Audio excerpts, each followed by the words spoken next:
እንኳን ደህና መጣችሁ። የዛሬው ውይይት የሚቀርብበት ርዕስ ሰው ሰራሽ አስተውሎት እና እድሉ ተግዳሮቱና መፍትሄው የሚል በጣም ወቅታዊ የሆነ የውይይት ርዕስ ነው።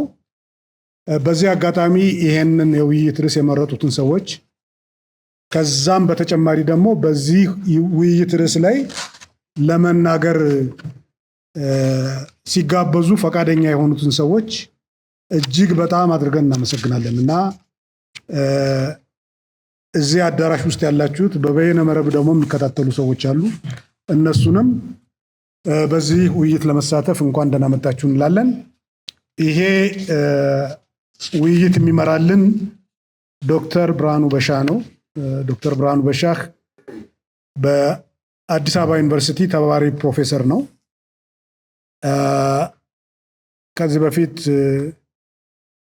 የዛሬ ዓመት አካባቢ ይመስለኛል አንድ መጽሐፍ አሳትሞ በዛ ላይ ውይይት ተደርጓል። መንግስትና ሀብት የሚል እና ሀብት እንዴት ማፍራት እንደሚቻል የሚገልጽ ነገር ስላለው ያንን መጽሐፍ እንድታነቡ እኔ ኢንከሬጅ አደርጋለሁ። ያሳተመው የሳይንስ አካዳሚ ነው መጽሐፉን። በዛ ላይ ውይይትም አድርገናል። ጥሩ መጽሐፍ ነው። እንግዲህ የገመገሙትን ዶክተር አለማየሁም እዚህ አለ እና የሙያ ዝንባሌው ዶክተር ብርሃኑ በህዝብ ፖሊሲ፣ በዲጂታል ትራንስፎርሜሽን፣ በፈጠራ እና ኢኖቬሽን እና በባለ ብዙ ወገን የንግድ መድረኮች መልታይ ሳይድ ቢዝነስ ፕላትፎርምስ ላይ ያተኮረ ነው። በተጨማሪም ስለ ኢትዮጵያ ዲጂታል ትራንስፎርሜሽን ትንታኔያዊ ጽሁፎችን የሚያበረክትበት አዲስ ፎርቹን ጋዜጣ ላይ መደበኛ አምድ አለው። ዶክተር ብርሃኑ ከዚህ ቀደም የኢትዮጵያ ምድር ባቡር ኮርፖሬሽን ዋና ስራ አስፈጻሚ ሆኖ ሰርቷል።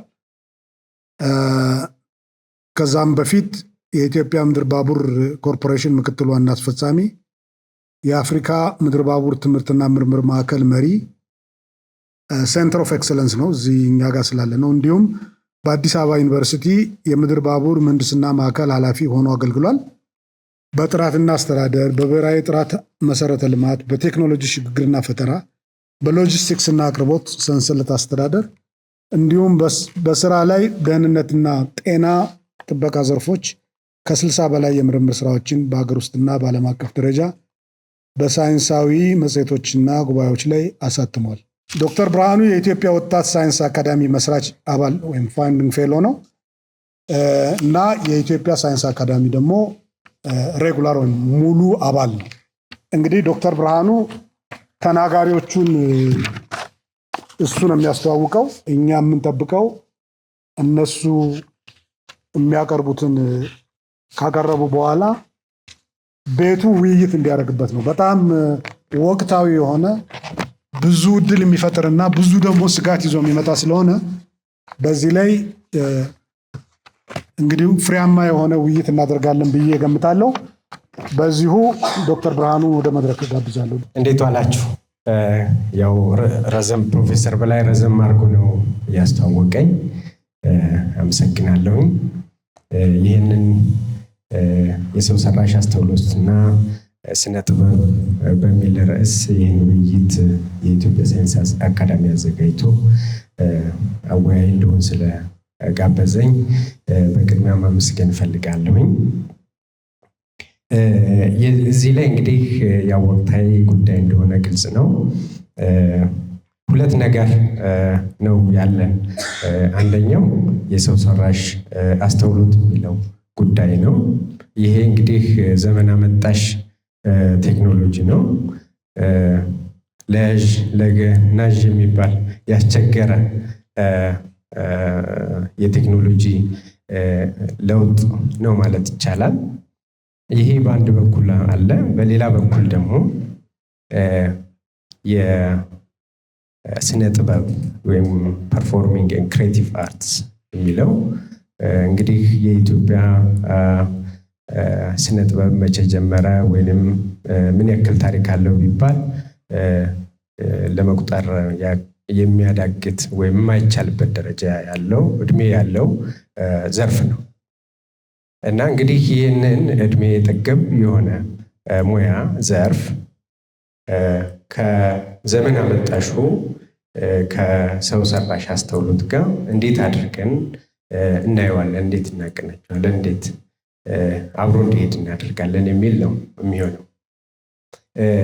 እኔ እንደው ዛሬ ይሄን ውይይታችንን ከመጀመራችን በፊት አንድ ነገር ማስቀመጥ ፈልጋለሁ። ያው መጨረሻ ላይ ከዚህ ውይይት ምን ይዘን እንወጣለን የሚለው ሴት ለማድረግ ያክል ማለት ነው። የኛ የኪነ ጥበብ ወይም የስነ ጥበብ ዘርፍ አንድ እንደ ኢንዱስትሪ የሚታይ ነው እና በትክክል ምን ያክል ለጂዲፒ አስተዋጽኦ ያደርጋል የሚለው ሙሉ ለሙሉ በትክክል ይታወቃል የሚል ግምት የለኝም። ግን ከ4 እስከ 5% የአጠቃላይ ሀገሪቱ ጂዲፒ የሚይዝ ዘርፍ ነው። ይሄ ዘርፍ አሁን ባለው እንትን 7-8 ወይም እንደው ራፍሊ ያው በትክክል ቁጥሩ መናገር ስለማይቻል ያው ከአጠቃላይ ከ10% በታች ነው የሚያድገው። ይሄ የሰው ሰራሽ አስተውሎት መምጣት ደግሞ የዚህን ዘርፍ በተለይ በዓለም አቀፍ ደረጃ እስከ 25% እንዲያድግ የማድረግ ችሎታ አለው የሚል ይሄ እንግዲህ መልካም ገጽታው ነው። ወይንም በትክክል ከሄደ ከተጠቀምንበት ወደዛ ሊሄድ ይችላል። ከ10% የሚያድግ የሚችለውን ዘርፍ ወደ 25% ሊያደርስ ይችላል የሚል ነው። ያ ግን ከኛ ደግሞ እንደ ታዳጊ ሀገር ደግሞ በአግባቡ ካልተጠቀምነው ይሄ 10% ያለው እድገት ቀርቶ ወደኋላ ሊያፈገፍግበት የሚችል ዘርፉንም ከዘርፉ የሚገኘው አጠቃላይ ለጂዲፒ የሚኖረው አስተዋጽኦ እየቀነሰ ሊሄድ የሚችልበት አጋጣሚ አለ። ስለዚህ እንግዲህ የዛሬው ውይይታችን የሚሆነው የዚህ የሰው ሰራሽ አስተውሎት ዘመን ጠገብ የሆነውን ስነ ጥበብን በምን መልኩ አስተዋጽኦ ሊያበረክትለት ይችላል፣ በመልካም ጎን አስተዋጽኦ ሊያደርግለት ይችላል፣ ወይም ደግሞ አሉታዊ ተጽዕኖ ሊያሳድርበት ይችላል የሚለውን ነገር ነው በመጨረሻ ላይ የምንችለው ማለት ነው። ይህን ካልኩ በኋላ እንግዲህ ፕሮግራማችን እንደው 3 ክፍል አለው ብዬ ማስቀመጥ እችላለሁ። የመጀመሪያው ክፍል የሚሆነው ከስነ ጥበብ ውስጥ ያሉ በተለይ ስነ ጽሁፍ፣ ሙዚቃ ላይ የራሳቸው ተሞክሮ ያላቸው ሰዎች የራሳቸውን ተሞክሮ ያቀርቡልናል። የመጀመሪያው ወይዘሮ ሰናይት ስነ ጽሁፍ ላይ፣ አቶ መድህን ደግሞ ሙዚቃ ላይ ያቀርቡልናል። ይሄ አንደኛው ቡድን ነው የሚሆነው። ከዛ ውይይት ይኖራል። 3 ሀሳብ የሚሰጡ 3 ሰዎች አሉ። አንደኛው ዶክተር በአካል ነው። ስለ አጠቃላይ የሰው ሰራሽ አስተውሎት እድገት እና ለውጥ ላይ በተመለከተ የሚያቀርቡልን ይሆናል። ከዛ ቀጥሎ ዶክተር ወንደሰን አለ። ቋንቋና ባህልን በተመለከተ እንዴት ወደ AI ማስገባት ማያያዝ ይቻላል በሚለው ዙሪያ። ከዛ ደግሞ አቶ ሰርጸ ፍሬ ስብሐት ይኖራል። እነዚህ 3 ሰዎች ሀሳባቸውን ያቀርቡልናል። ይሄ ሁለተኛው ክፍል ነው የሚሆነው። 3ኛው ክፍል ደግሞ ውይይት ይኖራል።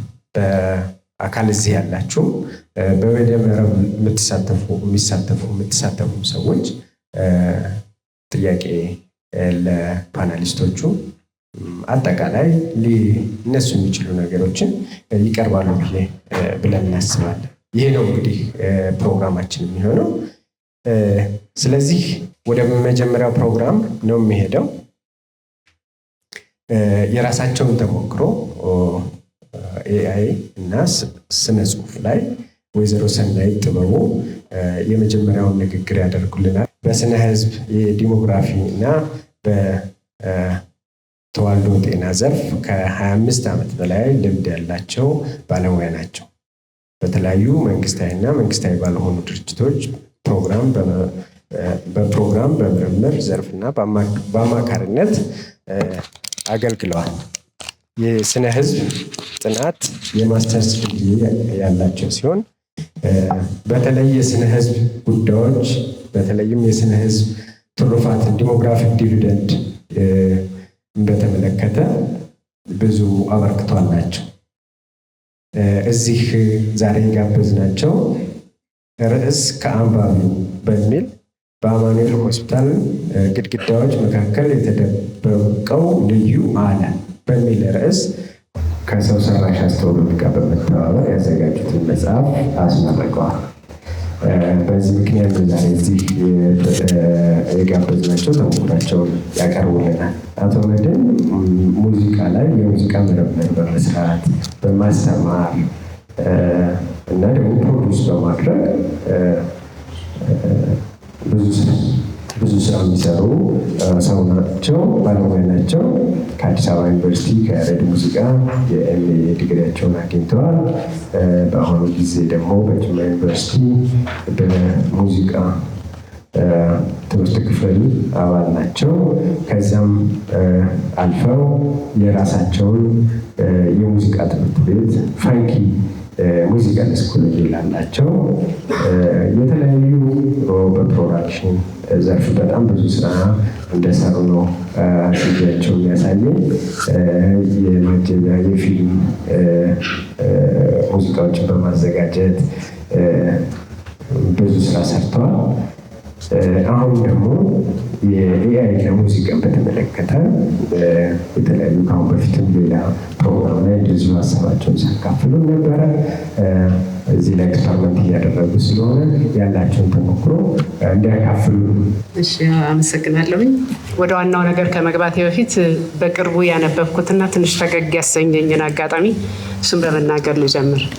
የስታንፈርድ ዩኒቨርሲቲ አሜሪካ ላይ ያለው ከ2 ሳምንት በፊት ይመስለኛል ተማሪዎችን አስመርቆ ነበር እና እዛ መመረቂያ ላይ የጉግል ሲኦ የሆነውን ሰው ንግግር እንዲያደርግ ጋብዘውት ነበር።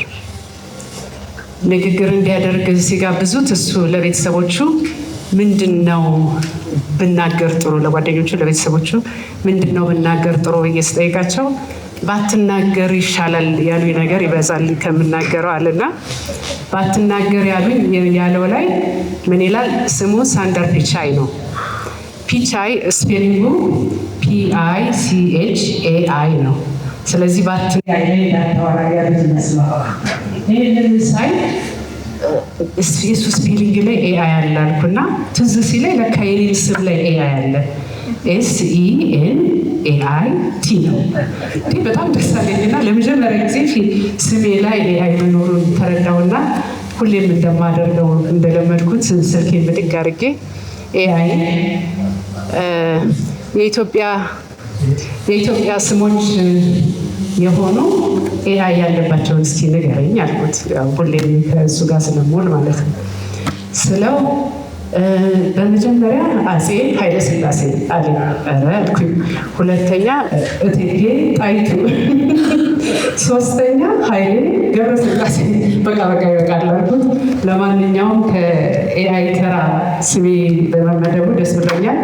ስለዚህ ቅድም ዶክተር ብርሃኑ ሲያስተዋውቅ ሰናይት ብሎ ነው ያስተዋወቀው፣ ግን ስሜ ሰን ኤአይ ቲ ሆኗል ማለት ነው። እሺ፣ ወደ ዋናው ነገር ስገባ ከዚህ ከኤአይ ጋር ተያይዞ እንግዲህ ስሜ ላይ ኤአይ ስላለም ይሆናል ወደ ኤአይ የተሳብኩት። ይሄኛውን ርዕስ ከአንባቢ የሚለውን መጽሐፌን ከኤአይ ጋር ለመጻፍ የወሰንኩበት ምክንያት ምንድን ነው? ርዕስ ከአንባቢው ከ15 ዓመት በፊት አማኑኤል ሆስፒታል ወንድሜ እዛ ታካሚ ሆኖ ሄዶ ነበርና እዛ ወንድሜ በሚታከምበት ጊዜ አማኑኤል ሆስፒታል ውስጥ ታካሚዎቹ ይናገሯቸው የነበሩትን ቃላቶች ወንድሜ ራሱ ለኔ ነግረኝ የነበረው ነገር ከሐኪሙ ጋር ያደርገው የነበረው ውይይት እዛ ደግሞ ያሉ ታካሚዎች ከቁርጥራጭ ወረቀት ላይ ለምሳሌ ሲጋራ ወረቀት ላይ እየጻፉ ቀዳደው የሚጥሏቸው ከሶፍት ላይ ጽፈው ቀዳደው የሚጥሏቸውን ሰብስቤ ወደ ማስታወሻ ደብተር ቀይሬው ነበር የዛሬ 15 ዓመት አሁን ይህንን ለምን አላሳትመውም መታተም እኮ ይችላል ብዬ አሰብኩና ግን እንዲህ አይነት ጽሁፎችን ደግሞ ለአርትዖት ስራ ለአርታኢ መላክ አይሆንም፣ በጣም ጤናማ ሊያደርገው ይችላል። ስለዚህ ምን አሰብኩኝ፣ ይህንን ለምን ኤአይን የአርትዖት ስራውን እንዲሰራልኝ አልጠይቀውም አልኩና ምን አልኩት፣ ይኸውልህ ከ15 ዓመት በፊት ከአማኑኤል ሆስፒታል የተሰበሰበ ስራ ነው። ይህንን እስኪ እንደ ሶስተኛ ወገን ናሬተር ሆነና መልሰህ እስቲ ተርከህ ሶስተኛ ወገን ተራኪ ሆነ ጻፈው አልኩት ስለው በቃ በደቂቃ ውስጥ በጣም በሚገርም ሁኔታ ሶስተኛ ወገን ተራኪ ሆኖ እንትኑን ጻፈው መልሰው። ከዛ ገረመኝና ኦኬ ሰኒ በለኝ ስላልኩት ሰኒ ነው የሚለኝ። ኦኬ ሰኒ እንትን ልጨምርልሽ እንዴ ምዕራፎች ልጨምርበት እንዴ አለኝ። ኦኬ መጨመር ትችላለህ? እሱ ይጨምር አልኩት ስለው ይጨምር ጀመር ምዕራፎች፣ ከኔ በተጨማሪ ሌሎች ምዕራፎችን ጨምር ጀመርና ኦኬ ይሄ ነገር በጣም የሚደንቅ ነው ብዬ ከዛ ምን አለኝ በተጨማሪ ከቁርጥራጭ ወረቀቶች እንዳገኘሽ የጽሁፎችሽ ውስጥ ስለሚያሳይ ቁርጥራጭ ወረቀቶች የሚል ድርሰት ልጻፍልሽ አለ። ኦኬ ልምን ትችላለህ አልኩት። አዎ እሺ። ከዛ ቁርጥራጭ ወረቀቶች የሚል ደግሞ ልዩ የሆነ አንድ ቦታ ላይ እንደውም የጻፈው ጽሁፍ እንዳለቅስ ያደረገኝ ታካሚዎቹ፣ እኔ በታካሚዎቹ ወገን ሆኜ ነበር የምጽፈው፣ ግን ዶክተሯ አለም በቃኝ ብላ ስታለቅስ የጻፈው ጽሁፍ እንዳለቅስ የሚያደረገኝ ያለና ኦኬ የሚገርም አይነት አጻጻፍ ነው አልኩና ይህን ያክል ችሎታ ካለ እስቲ ግምገማውን ደግሞ ስራልኝ አልኩት። እሺ አለና እንደ ሪቪወር ሆኖ ግምገማም ደግሞ ሰራልኝ። ስለዚህ በቃ ይሄ ነገር በጣም የሚገርም ነው። እኔ የጻፍኩት ብዬ ካወጣሁት በጣም ልዩ ጸሐፊ ሆናለች ነው የሚባለው። ግን ደግሞ የኤአይ ወዴት ነው እየሄደ ያለው? የኤአይ ኤአይና ስነ ጽሁፍ ጣፈንታው ምን ሊሆን ነው በሚል ለምን እንዳለ እኔ የጻፍኩትን የአማኑኤል ሆስፒታል ያለውን ከታካሚዎቹ የተገኘውን እንዳለ ኤአይ ደግሞ የጻፈውን ኤአይ መልሶ የጻፈው ብዬ ለምን አላወጣው ብዬ ወሰንኩኝ። ከዛ በኋላ የከቨር ፔጁን እንዲሰራልኝ ከቨር ፔጅ እስኪ ስራልኝ አልኩትና ጽሁፉ ውስጥ አንድ እዛ አርቲስት አማኑኤል ሆስፒታል የነበረ አርቲስት ሰማያዊ ወፍ ስሎ ለወንድሜ ግዛኝ ያለው ነበርና ጽሁፍ ውስጥ አለ። ስለዚህ ምን አልኩት፣ ከቨር ፔጁ ላይ ሰማያዊ ወፍ ታሪክ ውስጥ ስላለች ሰማያዊ ወፍ ትከታለህ፣ ከቁርጥራጭ ወረቀቶች የተሰበሰበ ስለሆነ ደግሞ ቁርጥራጭ ወረቀቶችንም ታካትታለህ ብዬ በደቂቃ ውስጥ እንዲህ አይነት በጣም ቆንጆ ከቨር ፔጅ ሰጠኝ። ግን የጨመረው ስክሪፕቶ በጣም ፋንሲ የሆነ ስክሪፕቶ ስለነበር አይ ለእኔ ከኢትዮጵያ ነው የምጽፈው፣ እኛ በጣም ፋንሲ ስክሪፕቶ ብዙ አልጠቀምም፣ ስለዚህ ፒክ አድርግልኝ እና ትንሽ የተጎዳ ፒክ አድርጎ አልኩት። መልሶ የተጎዳ ፒክ አድርጎ ቁርጥራጭ ወረቀት አድርጎ ወፏን ጨምሮ መልሶ ሰጠኝ በደቂቃ ውስጥ ከቨር ፔጅ። ከዛ በጣም ገራኝ ነው። ወደድሽው አለ። አዎ ወድጄዋለሁ። የመጽሐፉ ሽፋን መግለጫ ልጻፍልሽ እንዲ አለ። እሺ እስኪ ጻፈው ስለው ሰማያዊ ማለት እንደዚህ ማለት ነው፣ ቁርጥራጭ ወረቀቶች አማኑኤል ሆስፒታል ውስጥ ያሉ ታካሚዎች እንደዚህ በጣም ማብራሪያ ያለበት የመጽሐፍ ሽፋን መግለጫ ሰጠ እዚህ ውስጥ ይገኛልና በጣም አሰብኩኝ። ኦኬ ይሄ ከሆነ የኔ የራሴን ጽሁፍ እንዳላቀረብኩት ኤአይ መልሶ ጻፈውን አቀረብኩ፣ መጽሐፍ ሽፋኑን ከነመግለጫው አቀረብኩ። ከዛ በኋላ ምንድን ነው ጣፈንታው ሊሆን የሚችለው የሚለውን አሳስበኝ። የዛሬ 2 ወር አካባቢ መጽሐፉን ተመረቀ። ከዛ በኋላ ምንድን ነው ያሰብኩት፣ አንድ የፈረንሳይ ፈላስፋ ምን ይላል፣ ዴዝ ኦፍ ዲ ኦተር የሚለዋል። ስለዚህ ምናልባት መጪው የሚሆነው ሜቢ ደራሲ ላይኖር ይችላል፣ ወይም ድርሰቱንና ደራሲን እንለይ ይሆናል። ሜቢ የምናተኩረው ድርሰቱ ላይ ይሆናል ከደራሲ ይልቅ። ምክንያቱም ደራሲ አሁን ሁላችንም ደራሲ ልንሆን እንችላለን፣ ኦር ሁላችንም ጸሐፊ ልንሆን እንችላለን። ሜቢ መጨረሻ ብያኔ ይሰጥ ይሆናል። ደራሲ የሚባለው ከኤአይ ውጭ የሰራ ነው፣ ጸሐፊ የሚባለው ከኤአይ ጋር የጻፈ ነው የሚል ብያኔ ይሰጥ ይሆናል፣ አላውቅም። ግን ሁላችንም ጸሐፊ ልንሆን እንችላለን። ውስጣችን የተደበቀ መጽሐፍ አለ ይባላል አይደል? ሁላችንም ውስጥ ያንን መጽሐፍ አውጥተን ለመጻፍ በቀናት ውስጥ ይህ መጽሐፍ 100 ምናምን ፔጅ ነው 500 ፔጅ ላድርገው ብል በሁለት ቀን ውስጥ እሰራው ነበር። ሆን ብዬ ነው ያሳነስኩት፣ ምክንያቱም አንድሽን ሊያደርግልኝ ይችላል። ስለዚህ ደራሲውን ከድርሰቱ መለየት ይኖርብናል፣ ጸሐፊውን ከጽሑፉ መለየት ይኖርብናል። ሜቢ መጪው ጊዜ ስለ ደራሲው ወይም ስለ ጸሐፊው ሳይሆን የምናወራው ስለ ጽሑፉ ወይም ስለ ድርሰቱ ይሆናል ማለት ነው። ወደዛ እየሄድን ነው ማለት ነው የሚለው ነገር ነው የመጣብኝ። በተጨማሪም ግን ምንድነው የታየኝ ፕሮባብሊ ከ3-4 ወር ነው ኢንተራክት ያደረኩት መጽሐፍ ፋይናላይዝ ለማድረግ እና በጣም ፈጣን ነበረ ለውጡ ፈጣን ስለነበር መጪው ምን ይሆናል የሚለውም ትንሽ ሀሳብ ያዘኝ። መጪው ሊሆን ይችላል በተለይ ደግሞ እንደኛ ሀገር የዲጂታል ዲቫይድ ትልቅ በሆነበት ለኮምፒውተር ለኢንተርኔት አክሰስ ያላቸው ሰዎች ብዙ በሆኑበት አገር ላይ መጪው ምን ሊሆን ይችላል፣ ወደፊቱ ምን ሊሆን ይችላል የሚል ትንሽ ያሳሰበኝ እሱ ነው።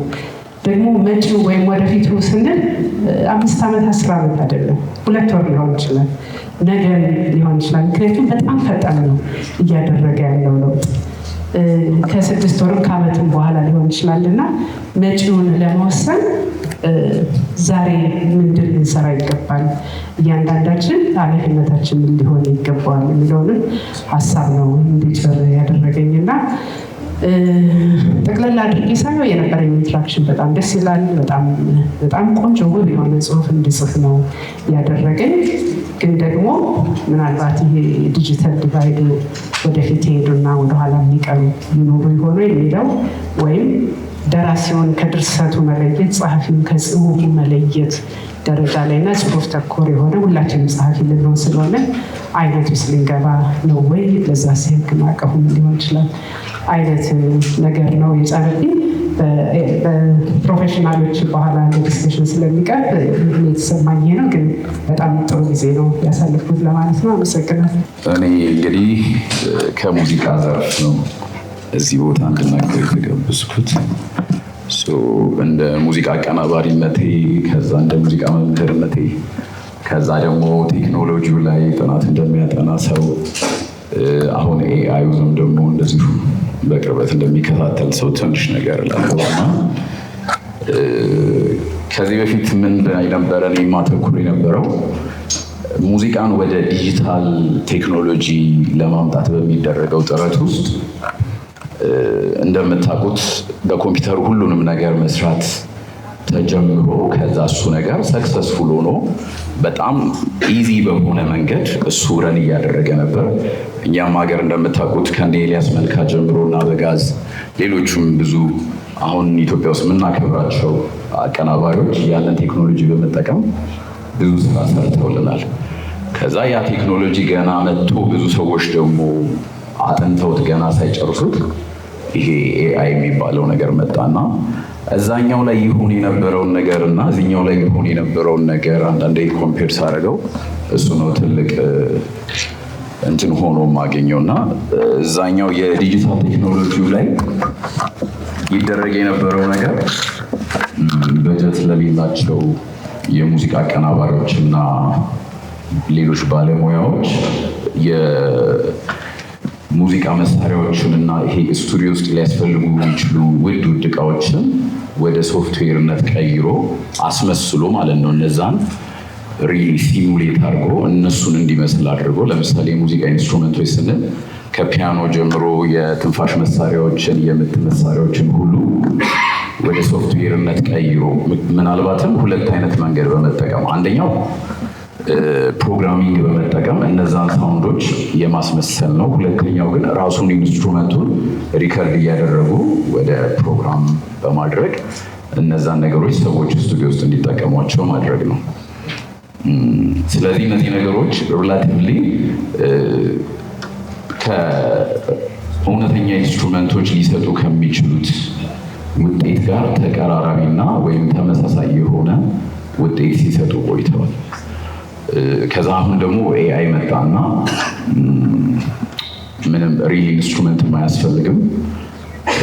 በሶፍትዌር የተቀየሩ ቨርቹዋል ኢንስትሩመንቶች አያስፈልጉም። ሁሉም ነገር ፕሮምፕት በመጻፍ በ30 ሰከንድ ውስጥ የምንፈልገውን ሙዚቃ እንጽፋለን የሚል ኮንሰፕት መጣ ማለት ነው።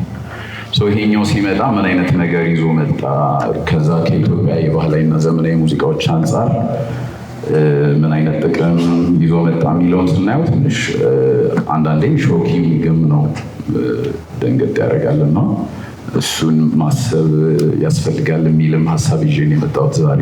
ማቴሪያሎች የአርቲስቶቹ ፈቃድ ተገኝቶ አይደለም እየሰለጠነ ያለው። አንዱ አስቸጋሪው ነገር ይሄ ነው፣ በውጭውም ዓለም በእኛም ሀገር። ስለዚህ ይህ ረጅም ጊዜ በሙያው የለፉ ሰዎችን ስራ እንደ መንጠቅ ተደርጎ ሊቆጠር ይችላል። ግን ምናልባት ኢቲካል የሆነውን ነገር አስተካክለን ተገቢውን ክሬዲትና አስፈላጊ ነገር ሰጥተን ከሆነ ግን ይሄኛውን እንደ ቴክኖሎጂ ሊጠቅም በሚችል መንገድ ሊጓዝ ይችላል ከኛ ጋር። ስለዚህ አንዱ ነገር ይሄ ነው። አሁንም ኤአይ ላይ ፕሮምፕት ጽፈን ጀነሬት ሲያደርግልን የምናገኛቸው ውጤቶች አንዳንድ ጊዜ የሆነ የተቀነጫጨቡ የሚመስሉ ነገሮችን ነው እኔ እንደ ባለሙያ የማየው።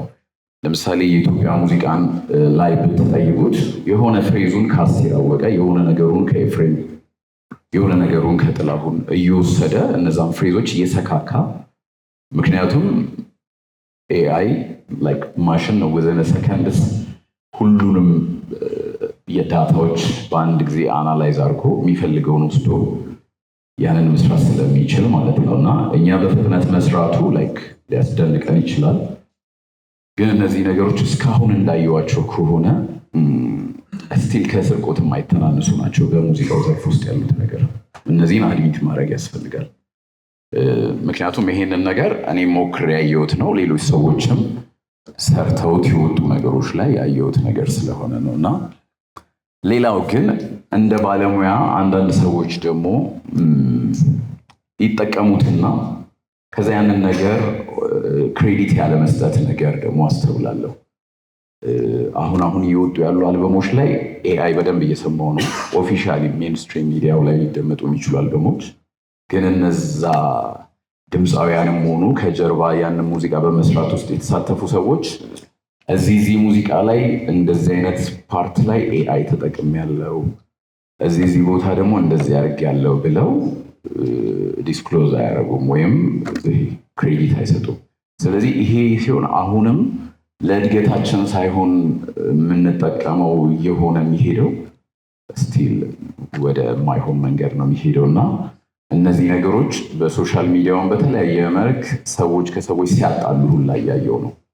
አቀናባሪዎች ይሄ ነገር ኤአይ ይመስላል ሲሏቸው ሰዎች ያንን ነገር በግልጽ ከማስረዳት ይልቅ እና ይሄ እንደዚህ ነው የተሰራው ይሄ እውነት ነው ኤአይ ከማለት ይልቅ ኦፌንድድ ሆነው ወይም በንዴት እነዛን ሰዎች መልሶ የማይገባ ነገር የመናገር ነገር አያለውና የኢትዮጵያ የባህላዊ ሙዚቃችንና የዘመናዊ ሙዚቃችን ላይ ግን ያለውን ነገር ማየት ካስፈለገ የኛ የባህላዊ ሙዚቃችን የራሱ የሆነ ለየት ያለ ነገሮች አሉት።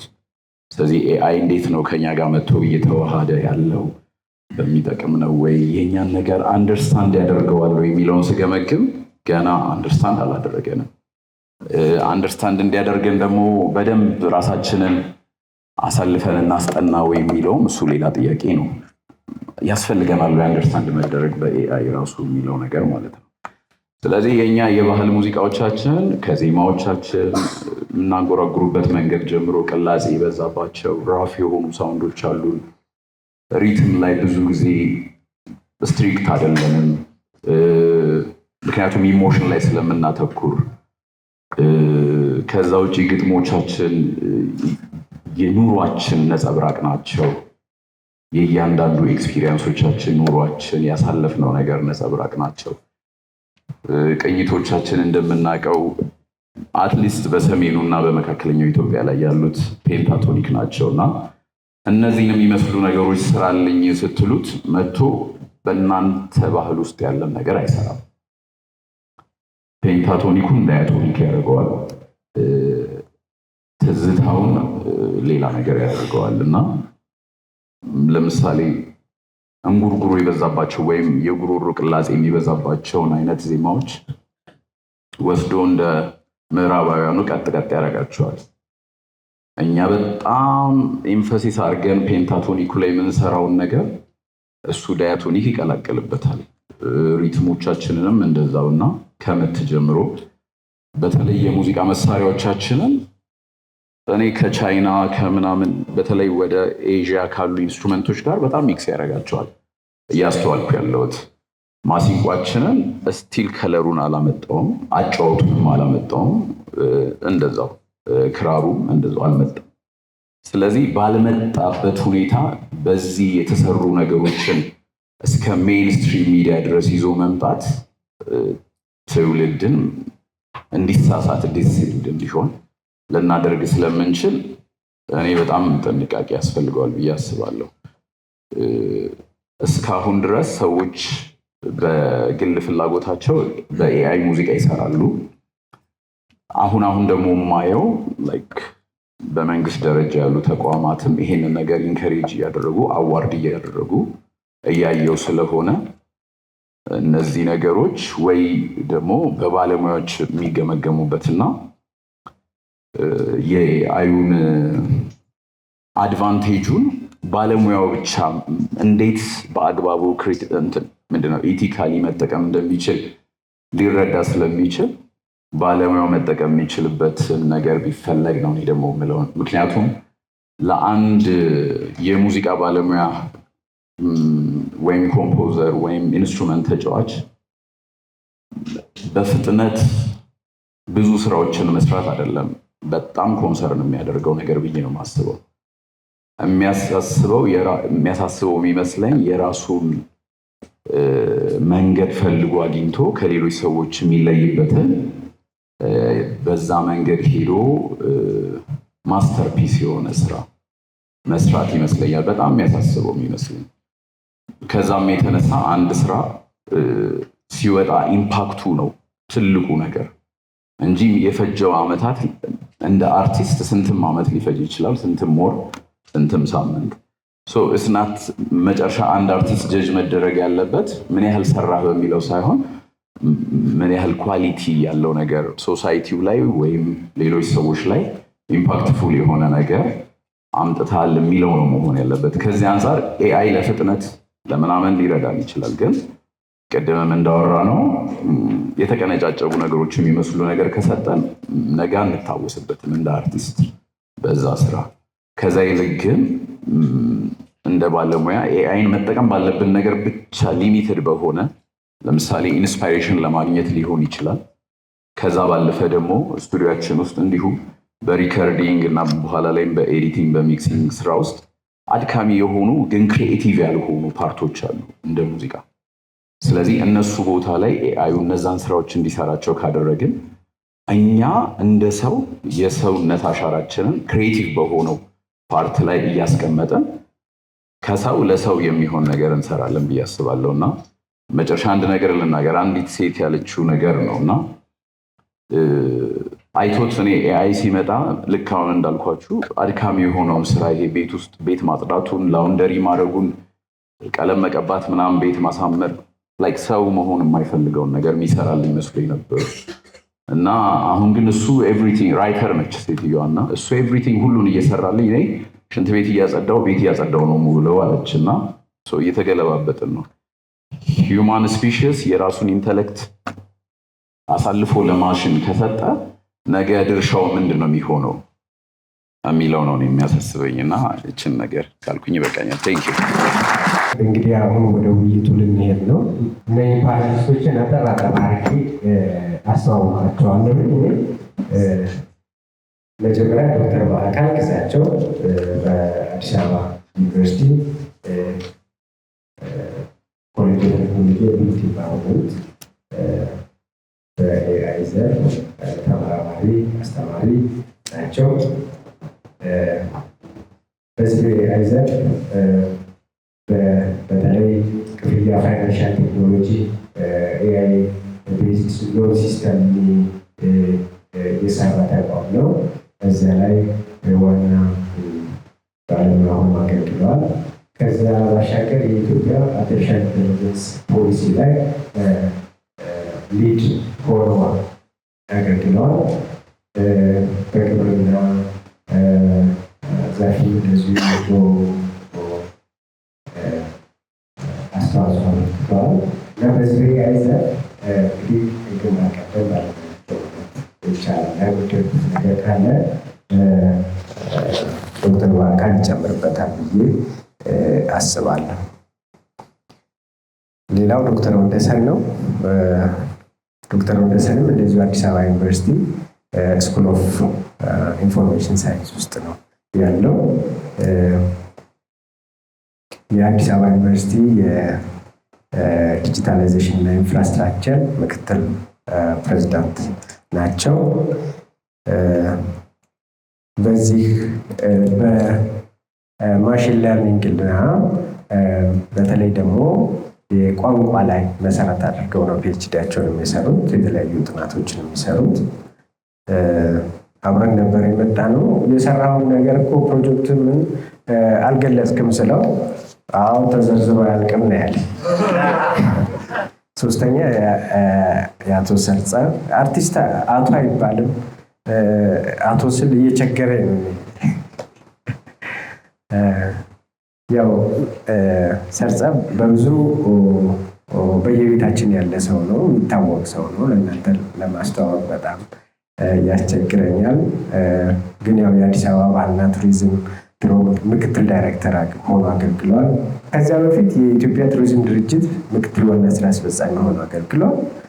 አሁን ደግሞ የብሔራዊ ቤተ መጻሕፍት ኤጀንሲ ወይም በአጭሩ ወዘክር የምንለው ዋና ዳይሬክተር ሆኖ ያገለግላል። በተለይ ከዚህ ከስልጣኑ ባሻገር የሙዚቃ ሂስ ላይ የታወቀ ባለሙያ እንደሆነ ይታወቃል። እንግዲህ ይሄ ነው ያለኝ ማስተዋወቅ የምችለው። አይ ቲንክ አጠር አድርጌ ነው። ከዚህ በላይ ነው ስራችሁ፣ ሙያችሁ። ያጎደልኩ ካለ አንዳንድ ሰከንድ ወስዳችሁ መጨመር ትችላላችሁ። ያው የምጠይቃቸውን እኔ ብዙ ቀልድ አላቅም፣ አንድ ቀልድ ብቻ ነው የማውቀው እና እሷም የአስተማሪ ቀልድ ነች። ስለ መዥገር ነው ቀልዷ እና አስተማሪው ስለ ሳይንስ ስለ እንስሳት ዓመቱ ሙሉ ሲያስተምር ይቆያል እና ለፈተና የፈተና ጊዜ ይደርሳል። ተማሪው ሳያጠና አንደኛው ተማሪ ሳያጠና ይቆያል እና ማታ ላይ ጠዋት ሆኖ ፈተና ምንም አልተዘጋጀም፣ ምንም አላጠናም። ከዛ ምን ያስባል? ቆይ ፎከስድ ሆኜ የሆነ ነገር ላይ አጥንቼ ፈተናው መመለስ አለብኝ ይላል እና ከዛ ከእንስሳት ሁሉ ምንን ይመርጣል? መዥገርን ይመርጣል እና ስለ መዥገር ያለው ጊዜ ሌሊቱን ያጠናል ማለት ነው። እና ጠዋት እንግዲህ እንደዚህ ፓናል ይጠይቁት፣ ፈተና ላይ ይቀርባል፣ ጥያቄ ይነሳለታል። እስቲ ስለ በሬ ንገረን ይሉታል። ከእንስሳት አንዱን መርጠው ማለት ነው። አይ በሬ ያው ቀንዳለው ለእርሻ ያገለግላል ምናምን ይልና ቆዳው ላይ ግን መዥገር ይጣበቅበታል ብሎ ስለ መዥገር ማለት ብሎ ስለ መዥገሩ ያብራራል ማለት ነው። ከእንደገና ስለ ላም እስቲ ንገረን ሲሉት አይ እሷም ያው እንደ በሬ ነች መዥገር ይጣበቅባታል ብሎ ስለ መዥገር ይቀጥላል።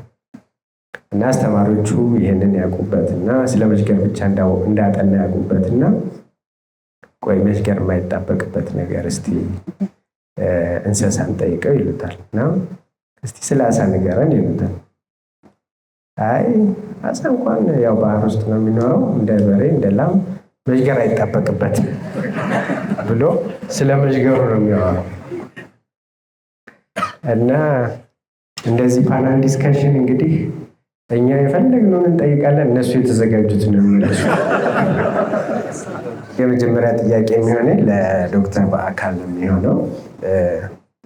አጠቃላይ ስለ ኤአይ ስለ ሰው ሰራሽ ቴክኖሎጂ ዓለም አቀፋዊ ሁኔታ እድገት፣ የሰው ሰራሽ አስተውሎት ቴክኖሎጂ መግቢያ ላይ እንዳልኩት አዲስ የሆነ ክስተት ነው።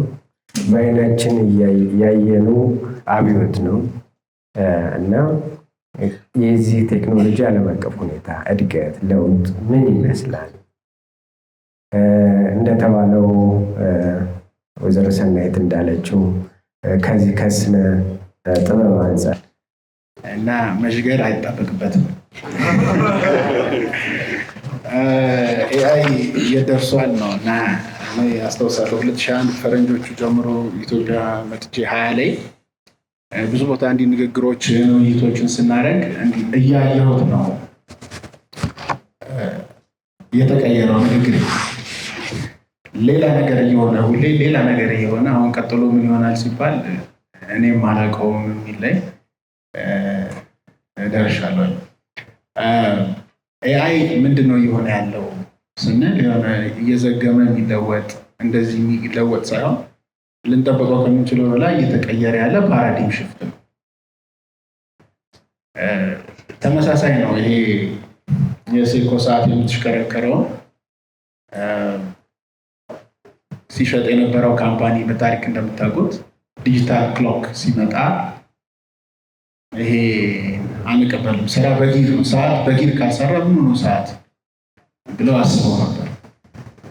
እንግዲህ እነ ካሲዮ ሌሎቹ እንዴት ትልቅ ሀብት እንዳከማቹ ታውቃላችሁ። ስለዚህ ፓራዲም ሽፍት ሲቀየር እንድንቀየር ተመሳሳይ ሪዝን ኖኪያ ትልቅ ካምፓኒ ለምን ፌል እንዳደረገ ፓራዲም ሽፍት ሲቀየር መቀየር እንዳለብን የሚያሳዩ ነገሮች አሉ። ይሄኛው ግን ሰፖርት ለማድረግ ለምንድን ነው ብትሉ ለምሳሌ በጀነሬቲቭ ኤአይ ልተረጉሙ ሞከርኩና አፍላቂ ኤአይ ለማለት ሞከርኩ ሊሆን ይችላል። እንግዲህ ከሆነ አመንጪ የሰው ሰራሽ አስተውሎት ያመነጫል፣ ያፈልቃል። አሁን ትልቁ ሰፖርት ከየት ነው የመጣው ብትሉ 160 ቢሊዮን ነው ለምሳሌ ግሎባል ማርኬቱ እና ገንዘቡ እየነገረ ነው ማለት ነው የት እየሄድን እንደሆነ ያለው። በዋናነት ግን ሶስት ነገሮችን እንዲሁ ላንሳ። በተለይ ከአርት ጋር ተያይዞ ምን እያደረገ ነው የሚመረቱት ወይም ጀነሬት የሚደረጉት ነገሮች የሆነ ጊዜ ቴክስት ነበረ፣ ጽሁፍ ነው። የሆነ ጊዜ ስዕል የሚሰራልን አለ። አሁን ገና አንዱ ሽፍት መልቲ ሞዳል ሆኗል። ሁሉንም ቀላቅሎ ያወጣል። ለምሳሌ የአላን ቱሪንግን ኢሜጅ ፎቶ የሳለው ጋድ ኦፍ ኤአይ የሚለው ወደ $1 ሚሊዮን ተሽጧል እና ሰው ሁሉ ተደንቆ ነበር። እና አሁን ጥያቄው ብሩ ነው የሚሰጥ ኢንቴሌክቹዋል ፕሮፐርቲ ጥያቄ ያስነሳል። ሙዚቃ ላይ አሁን ህጉም እየመጣ እየከለከለን ነው እና ሁሉንም በአንዴ እያመረተ እያወጣ ያለ ነው እና ደግሞ በጣም በሚገርም ፊደሊቲ በጣም ጥሩ ሆኖ እየወጣ ያለበት ሁኔታ።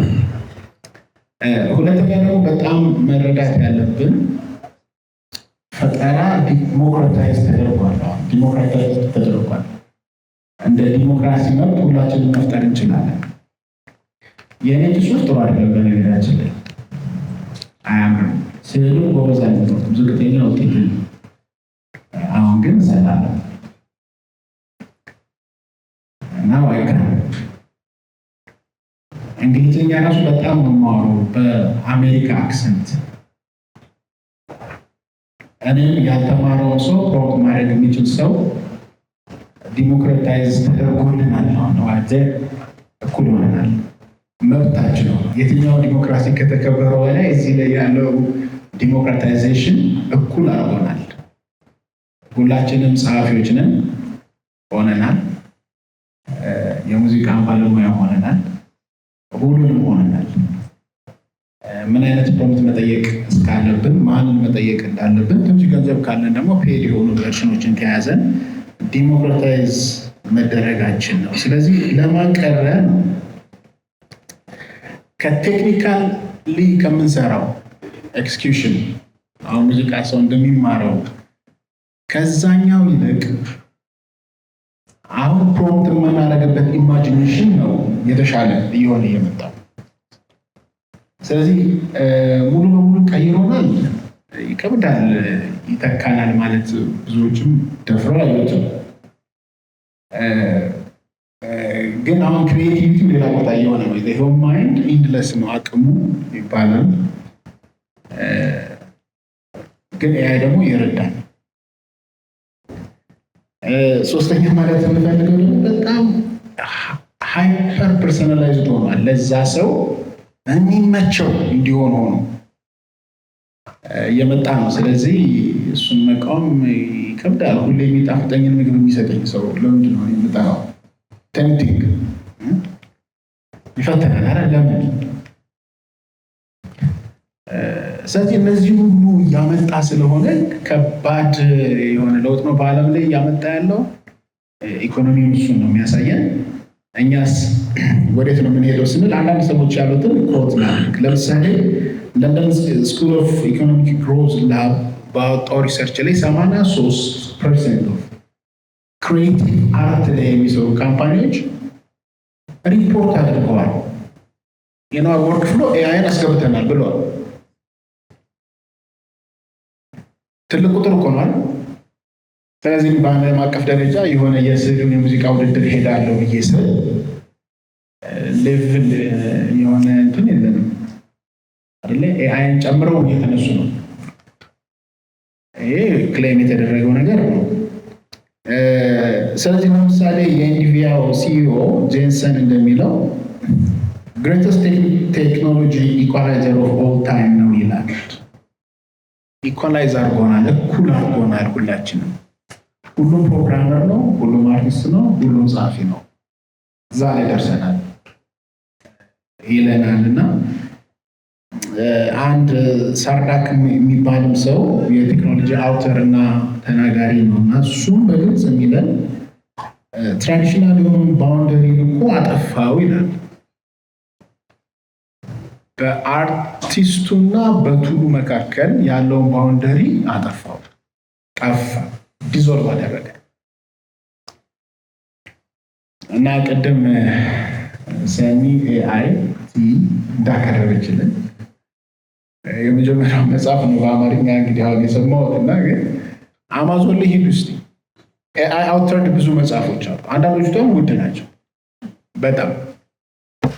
ኤአይ አውተር ካደረገው ለምን ነፃ አሰጠንም? ለምንድነው ነፃ የሚሰጠን? ኮምፒውት ፓወር አለ፣ ከዛ ጋር የሚመጣ አለ። አሁን እኛ የምንጠቀማት እኮ ነፃ የተሰጠችው ነች። አስቡ እየተከፈለበት ምን ሊያደርግ እንደሚችል። ኢንተረስቲንግ ነገር ይዞልን መጥቷል። እና ወደፊት የት ነው የምንሄደው ካለ some of the synergy between human integrity and artificial intelligence. That's what I think. አሁን actually ኢንቴግሪቲ የቱ ጋር ላለኝ ለሙያዬ ለሰራሁት እና አርቲፊሻል ኢንቴሊጀንስ ደግሞ የሚፈትነኝ ነገር እዛ ውስጥ ገብተናል። እንቶ በጊር ሰዓት እንደሚሰሩት ወደ ኋላ እንቅር እንዝለል። ዲጂታል ሙዚቃ ለምን ይሰማል? ካልኩሌተር የሰው አይምሮ ይዘጋል። ለምንድን ነው የምንጠቀመው እኮ ያሉ ነበሩ አይደል? ተብሏል እኮ አይደል? አሁን ኤአይ ላይ ደርሰናል። ምን እናድርግ ነው? እንቅር፣ እንያዘው፣ ኢምፕሬስ እናድርገው or what can we best ምን ማድረግ እንችላለን የሚለውን ክሪቲካል የሆነ ዲሊብሬሽን እና ሀሳብ ያስፈልገዋል። ቴንክ ዩ። እሺ፣ በአካል በጣም ቆንጆ አድርገህ ነው ያቀረብክልን፣ እናመሰግናለን። ካነሳቸው እንትኖች ቀጣይ ጥያቄዎች አነሳለሁ፣ በሁለተኛው ዙር እንትን አድርጋለሁ። አሁን ለዶክተር ወንደሰን ጥያቄ እንዳነሳ ነው። እንግዲህ ኤአይ የሚባለው አጠቃላይ የሰለጠነ ማሽን ለማለት ነው። ለስልጠና ደግሞ ግብአት ያስፈልጋል። ግብአት ውዴታ ነው። እኛ ደግሞ ለአንተ ያዘጋጀንልህ ጥያቄ በእኛ በኢትዮጵያ ስነ ጥበብ፣ ቋንቋ፣ ባህል ምን ያክል በዚህ በኤአይ ውስጥ ገብቷል ተያይዟል የሚለው ነገር ነው እና ትንሽ ላከብድ ፈለኩ ጥያቄውን እና እንደዚህ ለኛ ለሀገራችን የቋንቋ ጉዳይ መፍትሄ ይሰጥን ይሆን ወይስ ይበልጥ ችግር ውስጥ ያስገባው የሚለውንም በዚያው እንትን ታደርግልን። እሺ አመሰግናለሁ ዶክተር ብራቱ። ያው የማነሳቸው ነገሮች በተወሰነ ደረጃ በአካል ካነሳቸው ጋር ይገናኛል። ዋና መሰረቱ የኤአይ ሞዴሎች ሲሰለጥኑ ምን ይፈልጋሉ የሚለውን ማወቅ ያስፈልገናል። ያው የምናነሳው ሰው ሰራሽ አስተውሎት ነው አይደለ? ስለዚህ የማስተዋል ነገር ከሰው ልጅ የአእምሮ እድገት ጋር አብሮ ይሄዳል። ስለዚህ የሰው ልጅ እዚህ ደረጃ እንዴት ደረሰ ብለን ማየታችን የሰው አይምሮ ማሽን በምን መልክ ነው እንዲሄደው የሚለውን ያሳየናል እና ልጅ ሆነን ቋንቋ፣ አካባቢ፣ ቀለማትን፣ ቅርጾችን ስንለምድ በአንድ ጀንበር፣ በአንድ ሳምንት፣ በሁለት ሳምንት አላወቅነው። ሕፃንነታችን ጀምሮ ቋንቋ ደቨሎፕ ስናደርግ በጣም ረጅም ጊዜ ረጅም ዓመታት እንወስዳለን። ይሄ ሂደት አእምሯችን ላይ ያሉት ኒውሮንስ እና ትንሽ ባደረግኩት ንባብ የኒውሮንስ እና የሲናፕሲስ ግንኙነት ነው በቃ ቤዚኩ። ስለዚህ መረጃ ኒውሮኖች ጋርና በእነሱ መካከል በሚፈጠረው ኮኔክሽን ይፈጠርና እያደገ ይሄዳል። የእውቀት ምንጩ መደጋገምም ነው። አንድ ነገር ሲደገም ነው አእምሯችን ውስጥ ተቀርጾ የሚመጣውና ለተማሪዎች ሳስተምር ማሽን ለርኒንግ ዛሬ ታክሲ ውስጥ ስትመጡ ከጎናችሁ ማን ነበረ፣ ምን አይነት ጃኬት አድርጓል ብዬ እጠይቃለሁ። አናስታውሰውም፣ ግን አይተነዋል፣ ከጎናችን ነበሩ። ከእነዚህ ሰዎች ጋር በአጋጣሚ ሆኖ ተደጋጋሚ ከአንድ ሰፈር አብረን ብንወጣስ አእምሯችን ሬፑቴሽኑ ኖቲስ ያደርግና አእምሯችን ውስጥ ኒውሮንስ እና ሲናፕስ ኮኔክሽኖቹን ይፈጥራል። ሲደጋገም ይሄ ኮኔክሽን እንደ መስል ይጠነክራል። በቃ ሰስቴን ያደርጋል ማለት ነው እውቀት። ይሄ በቃ ፋንዳሜንታል የሆነ የሰው ልጅ እውቀትን የሚያዣና የማጠንከሪያ መንገድ ነው። እሱ ብቻ ሳይሆን ኮኔክሽኖች አሉ። አንድን ሰው ስናየው ስሙን ብቻ ሳይሆን ልብሱን፣ ድምፁን፣ የሚሰራበትን ቦታ፣ ቁመቱን፣ አረማመዱ፣ እነዚህ ሁሉ ፒስ ኦፍ ኢንፎርሜሽን ናቸው። በጣም ዲስትሪቢዩትድ ሆነ ያሉ። ነገር ግን ስሙን ስንሰማ እነዚህ ሁሉ መረጃዎች አንድ ላይ ይመጣሉ። ስለዚህ አንድ ላይ የተሰበሰቡ ይመስላሉ፣ ግን ኮኔክትድ ስለሆኑ አሁን የምናወራቸው ጀነሬቲቭ ኤአይ ያው ትንሽ የቮካብለሪ እንትን ያስፈልገናል ከመጅገሩ አላቅ እንድንል የምናወራው ኤአይ አይደለም። ባይዞ ስፔሲፊክ ታይፕ ኦፍ ኤአይ ነው። ጀነሬቲቭ ኤአይ የምንለው በጣም ትሪቪያል ስፓም ሃም ብሎ የሚለየው አይደለም። እሱ አሁን ማሽን ለርኒንግ ሞዴል ፕሬዲክቲቭ ሞዴል ነው። ኢሜል ውስጥ ያሉትን የሴንደሩን ኢሜል ኮንቴንት ታይቶ ይሄ የማርኬቲንግ ነው፣ የፕሮሞሽን ነው፣ የጓደኞች አይደለም ብሎ አንድ ቦታ ያስቀምጧል። ፕሪዲክት ያደርጋል፣ ይሳሳል። ልክ እንደ ማንኛውም ሰው ማለት ነው። ስለዚህ ከዛ ነው የሚጀምረው። ኤርሊ ማለት ሌት 1950s ጀምሮ ኮምፒውተር ከመጣ ጀምሮ እነዚህ ዴቨሎፕመንቶች አሉ። ስለዚህ ኤአይ እኛ አሁን አውቀን ፕሮሞተር እያደረግነው ነው እንጂ ተዝቢን ኦን ዘ ቴብል ፎር ሜኒ ዲኬድስ ማለት ነው። አሁን የምናወራው ግን ጀነሬቲቭ ኤአይ ሮቦት ኢዝ ፓርት ኦፍ ኤአይ። ስለዚህ የምናወራው ጀነሬቲቭ ኤአይ ነው። ቅድም ዶክተር ባካል እንዳለው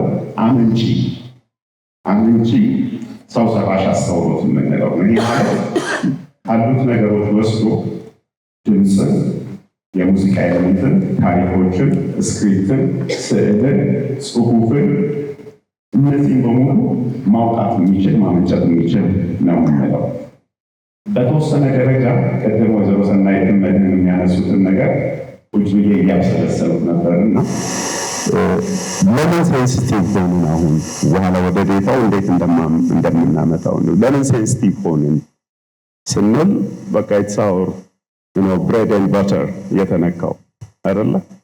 የሰው ልጅ AI has been there። ለምሳሌ ቴክኖሎጂ ሲመጣ ኢሜል መጣ አይደለ? የፖስታ ቤቶች ሮል ቀነሰ። ያን ጊዜ የኛ ሪያክሽን ምንድን ነበረ? በቃ we have to see it in such a way ማለት የትኛውም ፕሮፌሽን ላይ ቴክኖሎጂ ሲመጣ ፕሮፌሽኑን ሼፕ ያደርገዋል። ጥያቄው እኛ አብረን እንዴት እንጓዛለንና ይሄንን የመንገድ ቅየራ እንዴት ማገዝ እንችላለን የሚለው በጣም ክሪቲካሊ ማየት ይጠበቅብናል። የሚያስደነግጠን ድሮ ስንማር ሞርስ ሎው ቴክኖሎጂ በ18 ወር ደብል ያደርጋል የሚል ህግ አለ። የስቶሬጅ ዲቫይሶች የፕሮሰሲንግ ስፒዶች በ18ኛው ወር በፊት ከነበረበት ዋጋው ይቀንሳል፣ አቅሙ ደግሞ በጥፍ ይጨምራል። የኤአይ ግን is just enormous የለውጡ መጠን ማለት ነው። ይሄ ሊመጣ የቻለው ልክ ለልጆች ቃላትን ቀን በቀን እያስተማርን ሲሳሳቱ አይደለም እየሳቅን እያረምን እንደምንሄደው አይደለም። ዓለም ላይ በቃ ኢማጂን ከምናደርገው በላይ መረጃ ተቀምጧል። ይሄ መረጃ በብዙ ዓመታት ከብዙ ሶርስ የተሰበሰበ ነው። የዚህ መረጃ መኖርና ኳሊቲው የኤአይ ቱሎች የሚማሩበትን ፍጥነትም ኳሊቲው ወይም አኪሬሲ የምንለውን ይወስነዋል። ስለዚህ ከኤአይ ልናመልጥ አንችልም ማለት ቅድም ተብሏል። ኤቭሪባዲ ኢዝ አን ኦተር። አሁን ምንም ገዳብ የለውም። ድሮ እንትን ምንድነው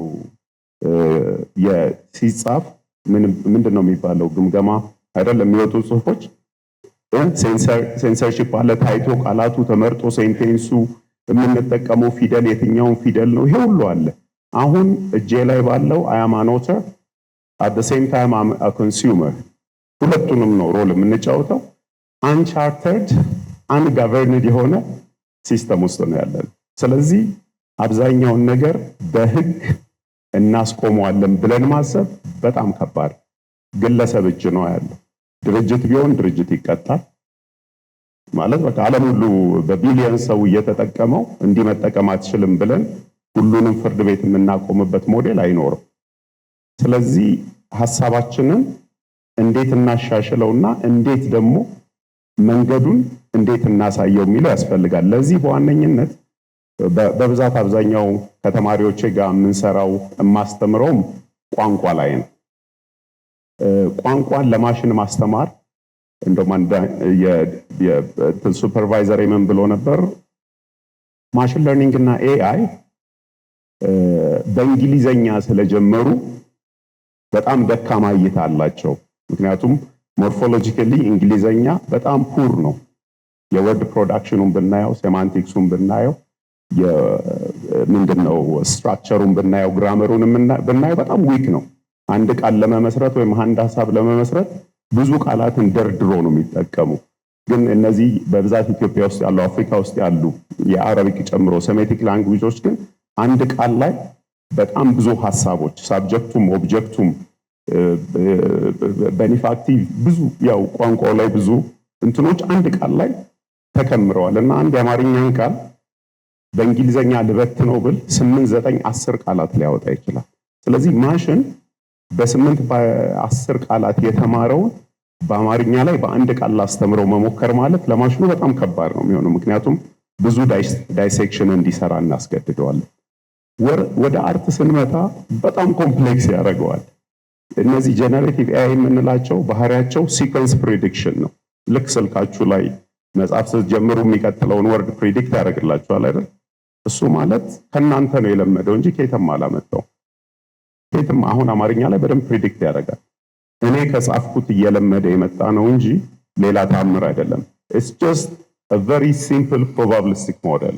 በጣም አንዳንድ ጊዜ ምን እንደሆነ ማወቅ ብቻ በቂ አይደለም። እንዴት እንደሆነ ስንረዳው ኮምፕሌክሲቲውን ስናውቀው እንዴት ሪያክት እናደርጋለን የሚለው ይታያል። ስለዚህ ዴታ is very important ለማሽን ምክንያቱም ከሱ ስለሚነሳ። ስለዚህ የዴታ ጥራት እጅግ ያስፈልገናል። እኔ ብዙ ሳያቸው ወሪ የሚያደርጉኝ ነገሮች አሉ። በትላልቅ ሚዲያዎች፣ በትላልቅ እንትን መጽሐፍቶች፣ ዜናዎች፣ ስፒቾች ላይ ቋንቋዎቻችን የትኛውም ይሁን የቃላት ግድፈት፣ የግራመር ግድፈት ማለት ኪቦርድ ስላልተመቸኝ ብዬ ቋንቅና አድርጌ ከጻፍኩኝ አያም ኮንትሪቢዩቲንግ አማርኛን ኤአይ እንዳይማረው ማለት ነው። በቃ ምን ያህል አዌር ነን የሚለውን የግድ ማየት ያስፈልገናል። ወደ ሙዚቃ ስንወጣ ኮምፕሌክሲቲው በጣም ይከብዳል።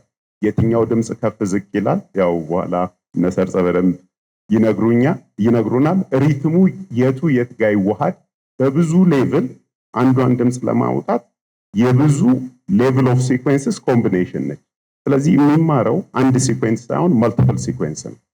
ይሄን ለማድረግ እኛ እንደ ባለቤት መረጃውን አቬለብል ማድረግ ግዴታችን ነው። ዊ ካንት ስኪፕ። ካልሆነ ቅድም ወንድሜ መደን እንዳለው ይሳሳታል። የተሳሳተው ማሽኑ አይደለም፣ ለልጁ ለህፃን ልጅ የሰጠነው የቃላት ውቅር ነው ማለት ነው።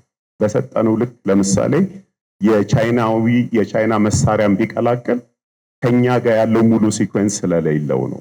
ስለዚህ ቋንቋ ላይ፣ ሙዚቃ ላይ፣ ስነ ጽሁፍ ላይ፣ አርት ላይ ልናስተምረው ከፈለግን እኛን እንዲረዳን ከፈለግን ቅድም ዶክተር ብርሃኑ እንዳለው የምንሰጠው ዴታ ህፃን ልጅን እያረምን እንደምንሄደው እያረምን ትክክለኛውን ኳሊቲውን የጠበቀ ዴታ ልንሰጠው ይገባል።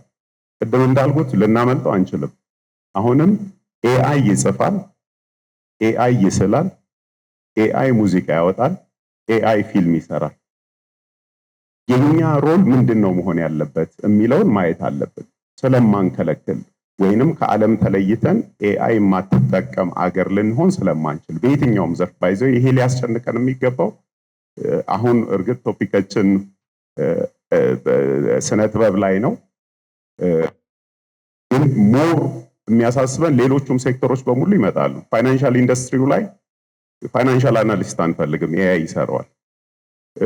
አርኪቴክቸር ላይ የሙሉ ህንፃ ዲዛይን በደንብ ጥርት አድርጎ ስትራክቸራሉንም የኢንተሪየር ዲዛይኑንም የውሃ ኤቭሪቲንግ ሰርቶ ያመጣልናል። ጥያቄው የኛ ሮል እዛ ላይ ምንድነው መሆን ያለበት? ፕራይመሪሊ እንዳልኳችሁ ስህተት እንዳይሰራ ከፈለግን ኳሊቲ ዴታ እንዲያገኝ ማድረግ ያስፈልገናል። ከዛ ውጪ የኛ ትልቁ ኮንትሪቢዩሽን የሚሆነው ፕሮምፕቱ ነው። ቅድም በደንብ ተገልጿል። ፕሮምፕቱ ማለት የኔ ኮንትሪቢዩሽን ይሆናል ማለት ነው። ምን እንዲሰራልኝ ነው የምፈልገው ማለት ቀላል ነው። እነዚህ ሰዎች ያሉበት ብዬ በአራት መስመር እንዲህ አይነት ጻፍልኝ ብለው ራሱ ከተለያየ ቦታ ኮምባይን አድርጎ ራሱ አይፈጥርም። ባይዘው ካሉት ቢሊየንስ ኦፍ ኮሌክሽንስ ነው ኮምባይን አድርጎ የሚያመጣው። የኔ አገላለጽ ግን ታሪኬን ይቀርጸዋል ማለት ነው። ቅድም ወይዘሮ ሰናይት በደንብ አድርጋ ገልጸዋለች። ስዕሉን ሰጠሁት።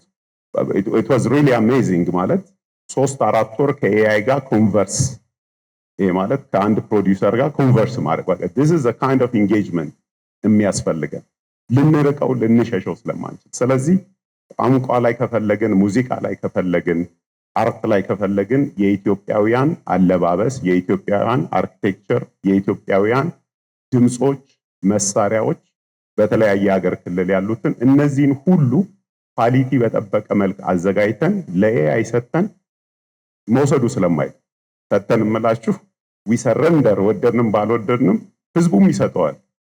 አንድ የማያውቅ ሰው የአስቴር ሙዚቃ ለኤአይ ሰጥቶ እሱን የሚመስል በወንድ ድምፅ ስራልኝ ካለው በቃ ኮንቴንቱ ይሰረንደርድ ቱ ኤአይ።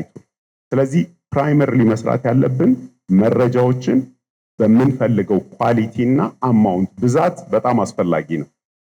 በአማርኛ በኢትዮጵያ ቋንቋ ብናይ አማርኛ፣ አፋን ኦሮሞ፣ ትግርኛ ትልቁን ኮንቴንት የዲጂታል ኮንቴንት ለኤአይ የሚሆን አላቸው።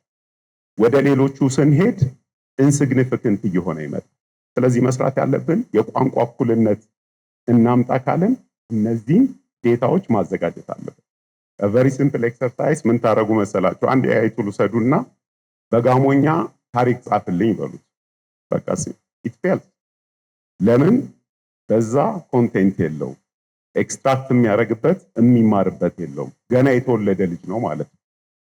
ስለዚህ ለነዚህ ሲስተሞች ለዚህ ብቻ አይደለም ፎር ኤኒ ኤአይ ወይንም ሰው ሰራሽ አስተውሎት ለሚፈልግ ስራ በሙሉ 80% 60% በላይ የሚሆነው ጊዜያችን መጥፋት ያለበት ዴታውን ጥራቱን በጠበቀ መልክ እኛ በምንፈልገው እና በብዛት የማዘጋጀት ስራዎች ናቸው መሆን ያለበት የሚል።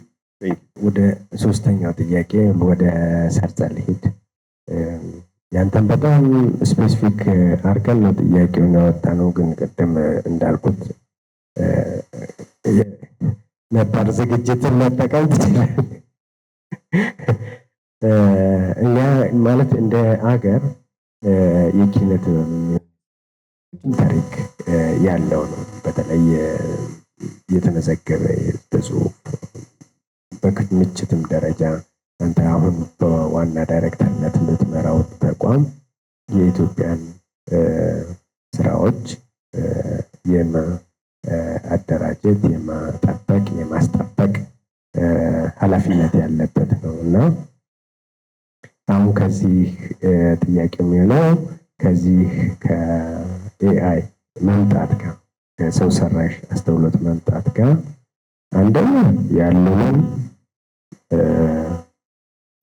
ያሉንን ሀብቶች የስነ ጽሁፍም የሆነ የስነ አጠቃላይ የስነ ጥበብ ሀብቶች በምን መልኩ እንጠብቃለን የሚል ሲሆን ከዚያም ደግሞ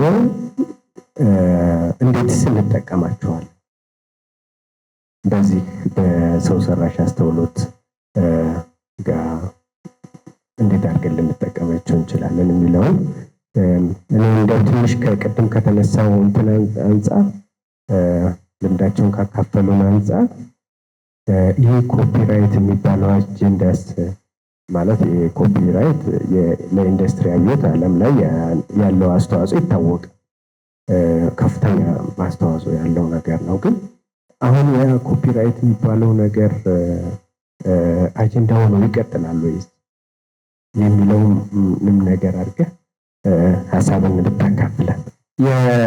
የመዥገሯ ምሳሌ እኔ ጋር በጣም የሚመጣ ይመስለኛል። ምክንያቱም እንዲህ የዞርኩ በመዥገሯ በኩል ነው ዋናውን ጉዳይ የምነግራችሁ።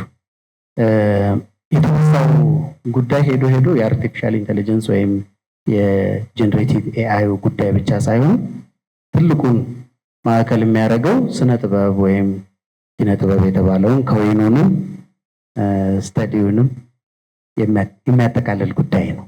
ወደሱ መምጣቱ ማይቀር ነው።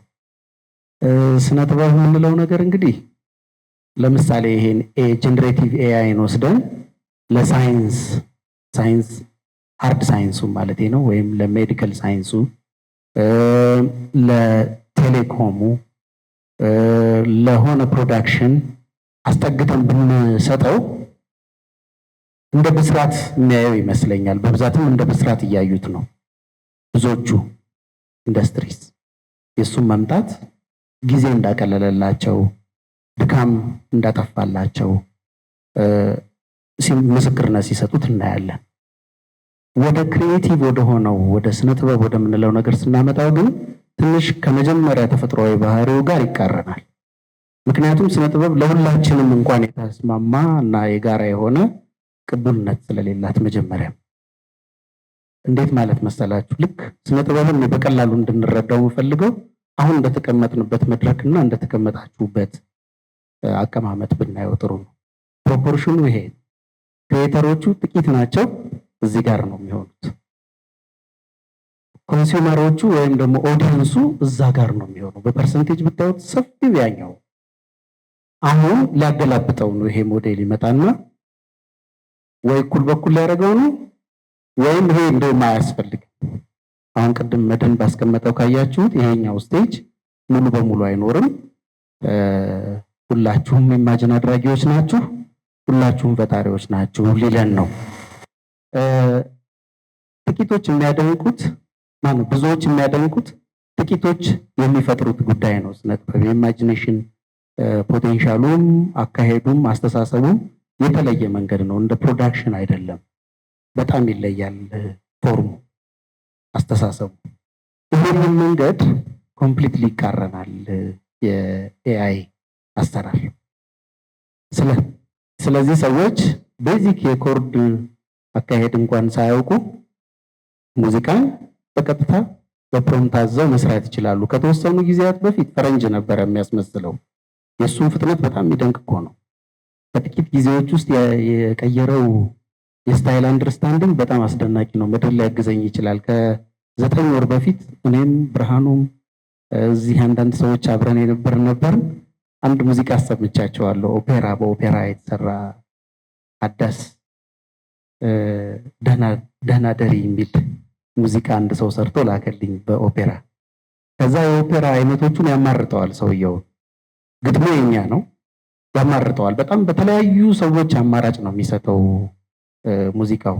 የመጀመሪያው በሉቺያኖ ፓቫሮቲ ስታይል ነው የተጫወተለት። አማርኛ ነው፣ ሀዳስ ነው ስቶሪው እና ወደ ኤርትራ የሄደች ሰው ነች። እሱ እንደ ኦፔራ ነው የሚጫወተው። ከዛ ቆይቶ ደግሞ እንደ አንድሪያ ቦቼሊ ቀየረለት። ከዛ ሰውየው የሚታገለው ገብቶኛል፣ ኢትዮጵያዊ እንዲሆንለትና በነ ምኒልክ ወስናቸው አይነት አጫወት እንዲጫወትለት ለፍቷል። ሰውየው ግን በጊዜው የነሱ ቅላጼ ላይ አልደረሰም ነበረ ኤአይ። አሁን ዛሬ ይቻላል። ዛሬ የምትሰጡትን ፍሬም መቀበል ይችላል። አሁን ስቲል የሚያቅተው የፍሬዚንግ ካልቸር ውስጥ ያለኛ ጋር የቀረ እኛን መሆን የሚጠይቅ በርበሬ መብላት የሚፈልግ እሱን ነገር ገና ያላገኘው ነገር አለው። ግን የሆነ ሆኖ እየደረሰበት እንደሚመጣ ግን የሚያሳዩ ቴንደንሲዎች አሉ። ይሄንን እንደ ጸጋ እንቀበለው ወይስ እንደ ስህተት እንውሰደው ወይም ምጠናው በምን ይሁን የሚለውን ነው ማየት የሚገባ የሚመስለኝ። መድረክ ሲደመድም አይታችሁት ከሆነ 2 ጉዳዮች አንስቷል። በክሪኤቲቪቲ ሳይዱ ባይመጣ ግን በስቱዲዮ ፕሮዳክሽን እገዛ ሳይዱ ቢመጣ በጣም ጥሩ ይሆናል የሚል ሰጀሽን አቅርቧል። ሰምታችሁት ከሆነ ለምሳሌ ስቱዲዮ ውስጥ በጣም ጊዜ የሚያባክኑ የሚያደክሙ ግን የማይረቡ ክሪኤቲቪቲ ያልሆኑ ድካሞች አሉ። ብዙ መሳሪያዎችን ደርድረን እዚህ ጋር ሳክስፎን፣ እዚህ ጋር ጊታር፣ እዚህ ጋር ክራር፣ እዚህ ጋር መሰንቆ አድርገን በብዙ ቻናል ቅጂ ይዛ ልንቀዳ እንችላለን። ቅጂውን ከቀዳም በኋላ ያንን ቆንጆ አድርጎ ሚክስ አድርጎ በምንፈልገው ስታይል ፍሬም አድርጎ ባላንስ ጠብቆ ሰርቶ እንዲያወጣ የስቱዲዮ የሜካኒክስ ስራ ብንሰጠው እኛ ከምናስበው በላይ ነው። ፕሮዳክቲቪቲውን በጣም ጥሩ አድርጎ ነው የሚሰራው። እሱ ፈጠራ ማለት አይደለም፣ የቴክኒሻን ስራ ነው ያገዘ።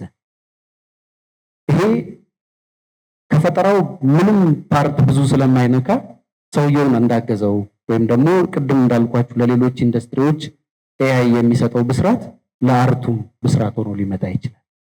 የሰውን ክሪኤቲቪቲ ሲጋፋና ፈጠራውን ኔኔ ነው ልፍጠርልህ አንተ አቁም ሲል ግን ሊሆን አይችልም ነው ትንሽ ከባድነቱ እሱ ጋር ይመጣል። ይህ ሁሉ ሆኖ ደግሞ መጨረሻ ላይ በእንዲህ አይነት ፕሮሰስ የመጣው የጥበብ ስራ የማን ተብሎ ነው የሚወሰደው? ወደ እጅ መብቱ ልንሄድ ነው። ሀሳብ ስለተሰጠ ትንሽዬ ብልጭታ ስለተሰጠ የፈጠራ ባለቤትነቱ የሰውየው ሆኖ ነው የሚቀረው? ፕሮምፕቱን ያዘዘው ሰውዬ ወይስ ኤአይ ነው? አይ እኔ ታዘዝኩ፣ አብዛኛው ነገር እኔ ክሬት ያደረኩት ነው፣ በአርቲስቲክ ዌቭ በኩል የፈጠርኩት እኔ ስለሆንኩ ክሬዲት ልትወስድ አትችልም የሚለው ሁለቱ የቀደሙት ህጎች በሙሉ አሁን ላይ የማይሰሩ ነው የሚሆኑት። እኔ ጥቂት ጥናቶች ለማየት ሞከርኩኝ። ራሱን ኤአይን ተጠቅሜ ነው እንግዲህ ላይወስ ሞክር አሜሪካም ላይ ጃፓን ላይ እንደገና እንግሊዝ ላይ አሁን እየተጠኑ ያሉ አዳዲስ ጥናቶች አሉ። በተለይ ኢንተሌክቹዋል ፕሮፐርቲን በተመለከተ ኢንተሌክቹዋል ፕሮፐርቲ ተጠንቶ ወደ ተግባር ገብቶ ጥቂት ሀገራት ገና ወደ ጸጋ መንዝረውት ገንዘብ ማግኘት ሲጀምሩ ልክ እንደዛ ይሄ ፈረሱ ትዝ ይላችኋል? ስጋ ወደ ላይ ይዞ ሰውየው የሚያበረው ክንፍ ያለው ፈረስ ልክ እንደሱ ከፍ ሲልበት ስጋው እሱ መብረሩን ይቀጥላል፣ እንዲህ እያለ ገነት ይደርሳሉ አይነት ስቶሪ። ልክ እንደሱ ነው የሆነው። አሁን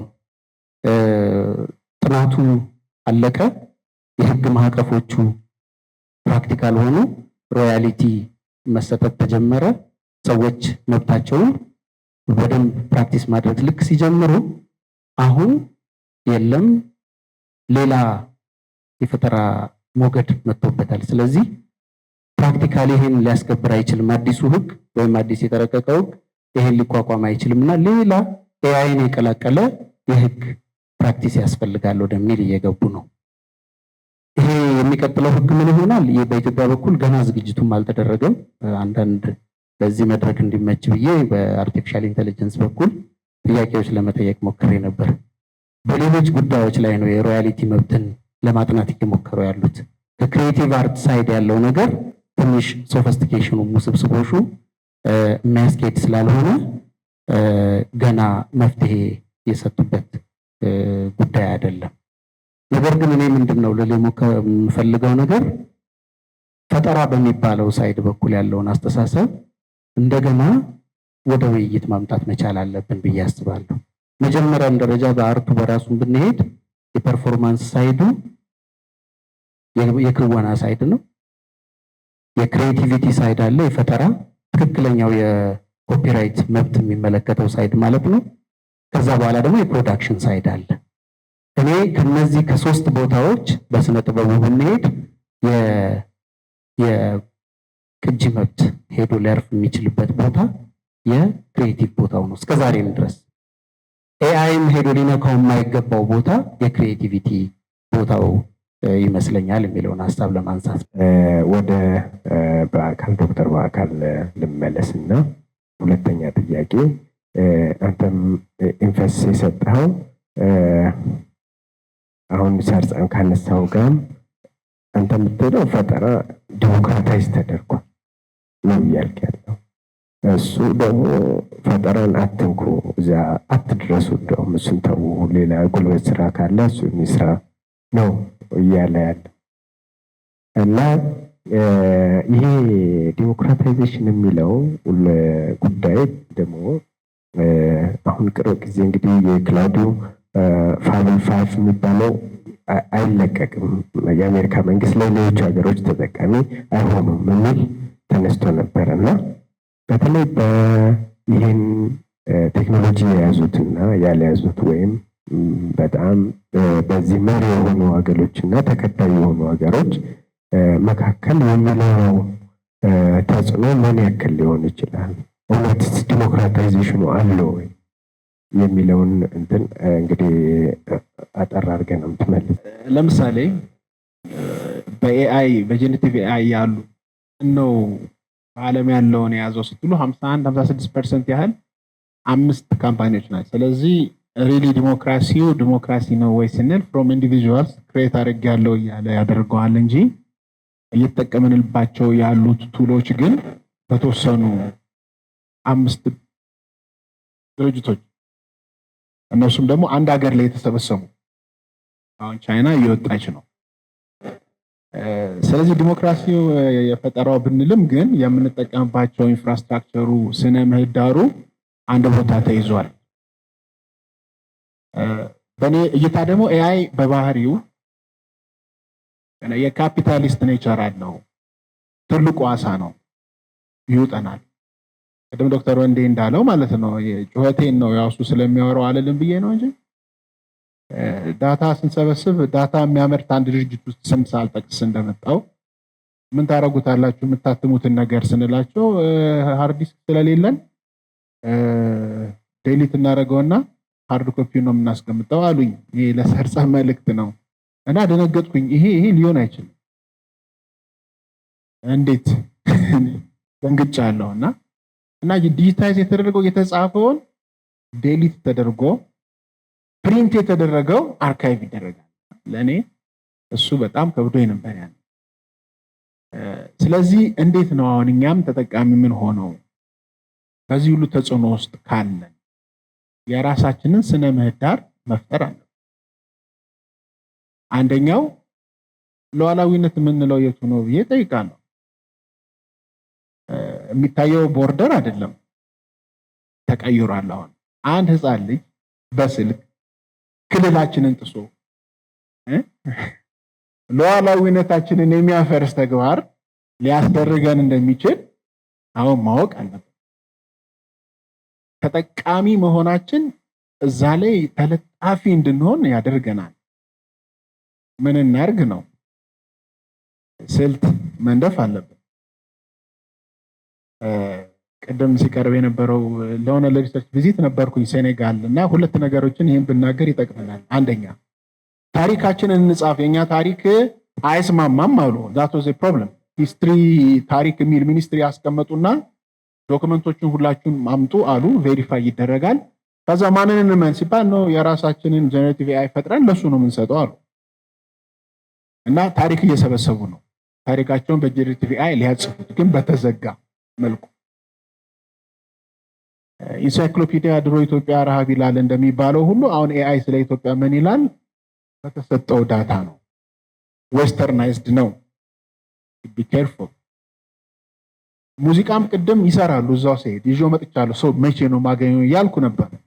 የኛ ሀገር የሙዚቃ መሳሪያ እኮ አልገባም አሉ እና የዌስተርን ብቻ ነው ዳያቶኒክ ስኬሎች ናቸው ብዛት አሉ እና እየሰሩ ነው እና they want to unite። ደስ ብሎኛል ሰዎችን ስላገኘው ዛሬ። አንዱን የኛም ማስንቆ ይግባ እንጂ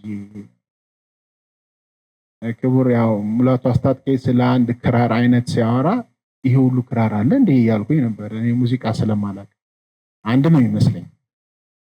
ስለዚህ እሱን ካላስገባ ነው አንሆንም ነው። ስለዚህ እንደው ሰብስበው ካላችሁኝ እንዲህ ልበል፣ የዳታው ባለቤትነት የኛ ማድረግ መፍጠር አለብን።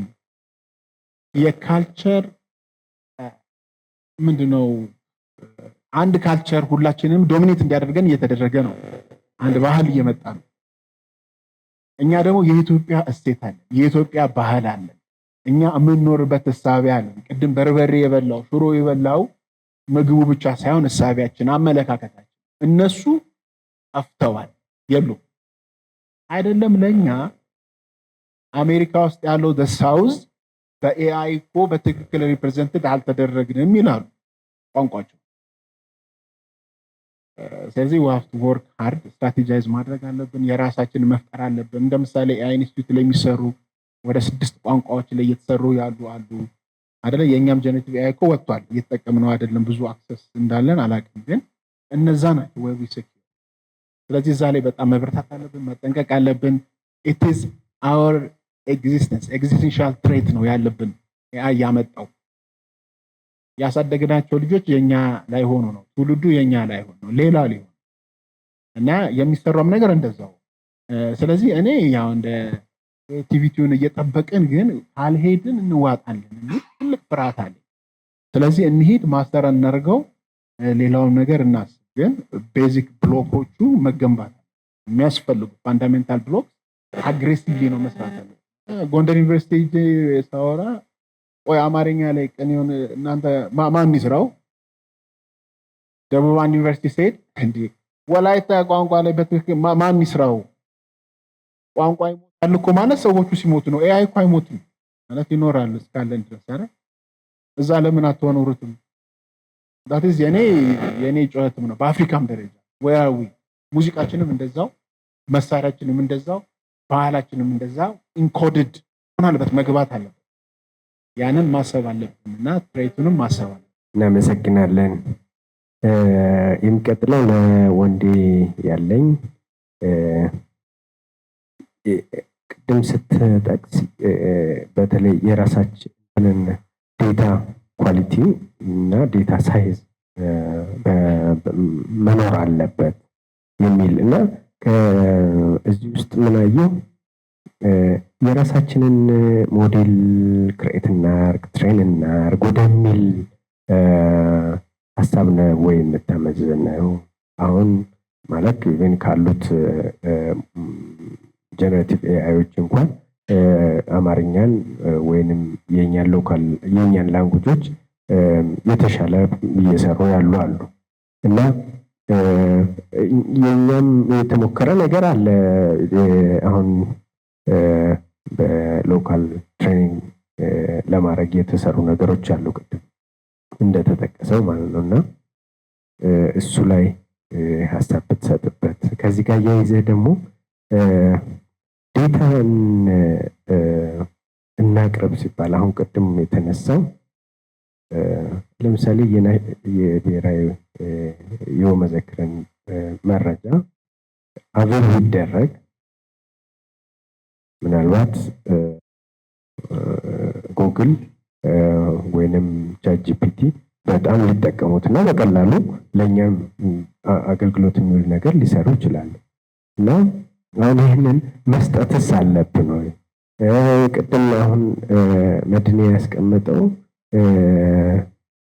በቃ ዴታ ሪሶርስ ነው የሚባለውን ነገር ኮምፕሮማይዝ ማድረግ አለብን ወይ የሚለው አያይዘ ዲቤቱ የግድ ያስፈልገናል። በእኛ መሀል ፍሪክሽኑ የግድ ያስፈልገናል እና ባቂ ብዙ አንዳንድ ጥያቄዎችን አነሳለሁ። ከመጀመሪያ በፊት ግን የኤንአይች ፖቨርቲ ዳይሬክተር በ2022 ዴታ ሳይንስ አፍሪካ ወርክሾፕ ነበረ ኬፕ ታውን ላይ እና ሮጀር ግላስ ይባላል የተናገራት ነገር ዴታ ኢዝ ዘ ከረንሲ ኦፍ ሳይንስ ብሏል። ይሄ 2022 ነው። በቃ ሳይንስ የሚመራበት ዋናው ከረንሲው ዴታ ነው።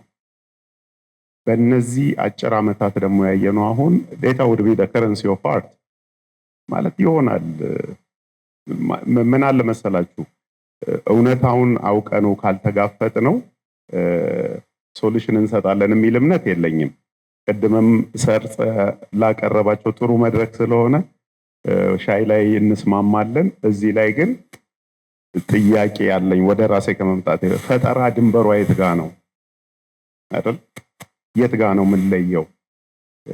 ሜካኒካል ነገርም ብቻ ነው ወይ የምንሰጠው? ከቻለ አርቲስቲክ ነገር ከቻለ እስከምን ድረስ እንሰጠዋለን ብለን ራሳችንን መጠየቅ አለብን። አንድ ግን መጠንቀቅ ያለብን ሊሆን አይችልም የሚል ፕሪዘምፕሽን በቃ ሊወጣ ይገባዋል። ሆኗል እኮ ሊሆን አይችልም አንልም። ምክንያቱም ኢትስ ሃፕኒንግ። ለባለቤቴ የአኒቨርሰሪ ይህን ያህል ዓመታችን ነው፣ 20 ዓመታችን ነው። 3 ልጆች አሉን። በአምባሰል ሙዚቃ ስራልኝ ብየው ሰርቶልኛል። የ30 ሰከንድ ለሀብታሙ ቦጋላ አሳየሁት። ሀብትሽ አንተን እፈልግሃለሁ ወይ ከዚህ በኋላ አልኩት። አይ ይሄ ስድ ንባብ ይመስላል አለኝ። ግን ሙዚቃውን ብትሰሙት ዩል ቢ አሜዝድ። ያም እንግዲህ በኋላ ለብቻ ሰማለሁ። በቃ አምባሰልን ተጠቅሞ 20 ዓመት እንዴት እንደኖርን እንዴት ልጆች እንዳሉን ስማቸውን ማለት በቃ this is a reality። ስለዚህ ሊሆን አይችልም የሚለው በጣም አደገኛ ስለሆነ እየሆነ ስለሆነ እንዴት እናድርገው፣ እንዴት ኢንተራክት እናድርግ እና ደግሞ ቅድም ያልናቸው ስህተቶች እንዳይፈጠሩ እንዴት እናሻሽለው የሚለው is a very important conversation። ምክንያቱም በቃ አንቻርተርድ ነው። ቅድም አሁን በትክክል ተቀምጧል አይደል? 5 ካምፓኒዎች ይቆጣጠሩታል ብለናል አይደል? ዴታውንና ቱሉን። ተጠቃሚው ግን ዓለም ነው። አሁን ችግር የፈጠረብን እኮ ተጠቃሚው አይደል? እንደፈለገ እየፈጠረ ስለዚህ ምንም አናረጋቸውም። ቅድም እንደተባለው የካፒታሊስት ሞዴል ገንዘብ እስካመጣ ኢትስ ኦኬ። ልክ እንደ ኢንዱስትሪያል ሪቮሉሽን የተወሰኑ ወድቀው የተወሰኑ ባህሪያቸውን ኢቮልቭ አድርገው ቀይረው ኤግዚስት ያደርጋሉ እንጂ ከባቡሩ በቃ ምንም ፈጣን ነው ባቡሩ ይባል የለ እሱን እንያዝ። ወደ ዋናው ጥያቄ ላይ ስመጣ ይሄ ከስነ አእምሮ መርሆችና መብቶች ጋር ሲገናኝ ዓለም ትልቁ ኮንቨርሴሽን ባለፉት ዓመት ከምናምን እሱ ነው።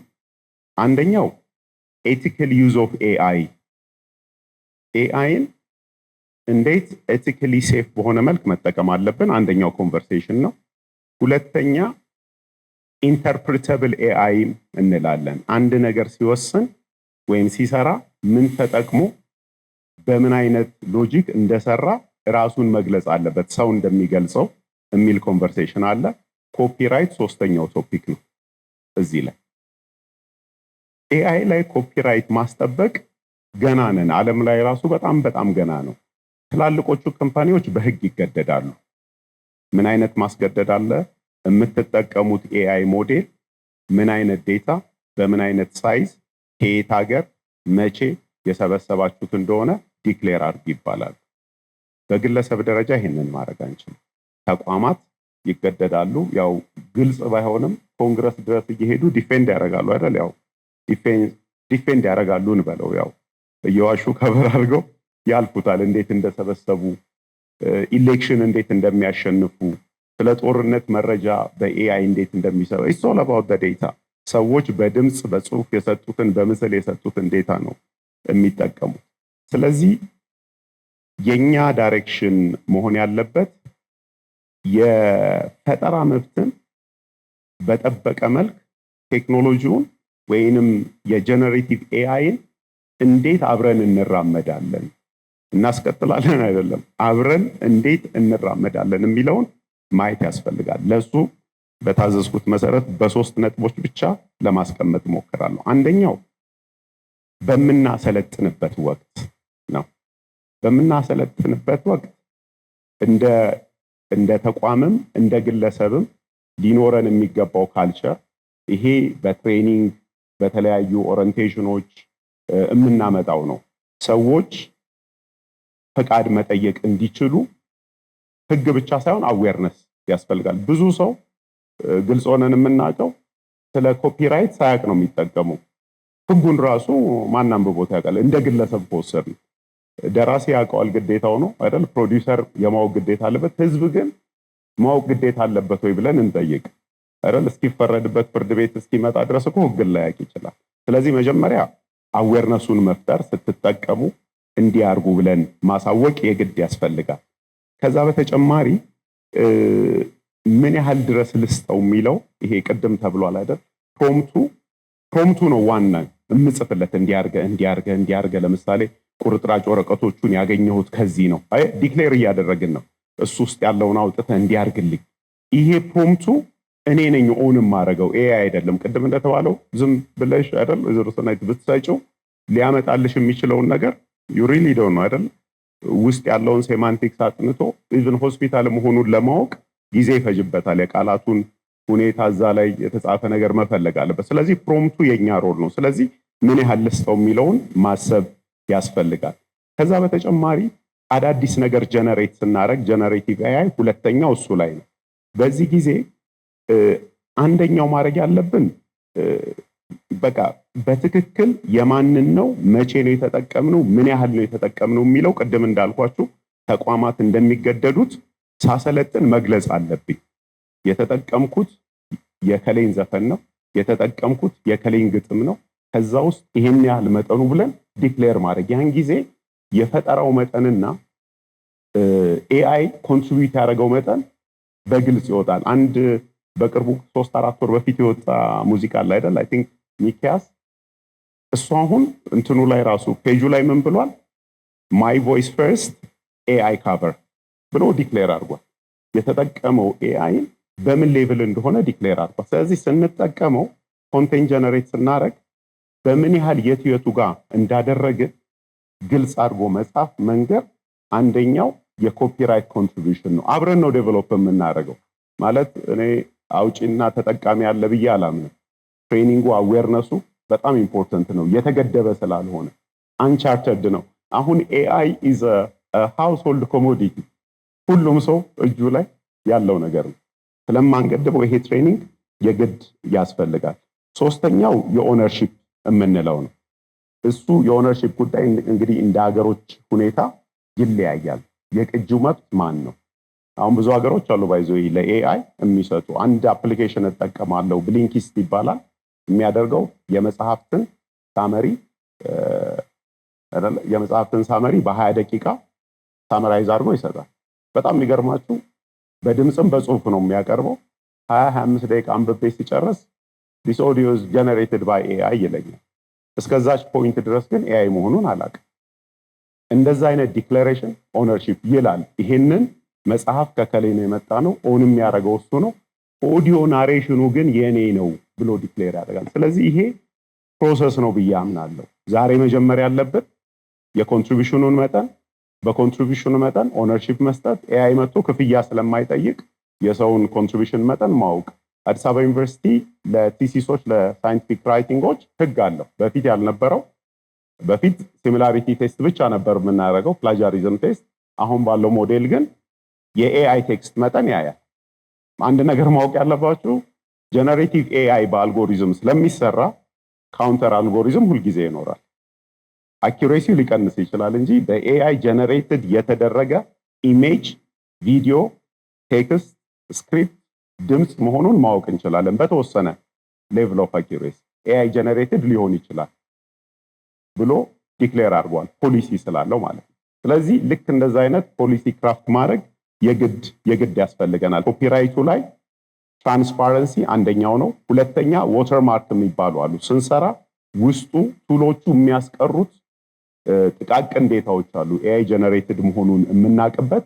ከዛ በተጨማሪ ይሄ የሲሚላሪቲ ምርመራዎች ሁለት ኦዲዮዎችን ሁለት የቲያትሪካል ስክሪፕቶችን ኮምፔር አድርጎ ሁለቱ ተመሳሳይ ናቸው ብሎ ዲክሌር አድርጎ የአንድን ሰው ኮፒራይት መወሰዱን የሚያጣሩ አልጎሪዝሞች አሉና እነሱ ላይ ሞር መስራት እንዳለብኝ አምናለሁ።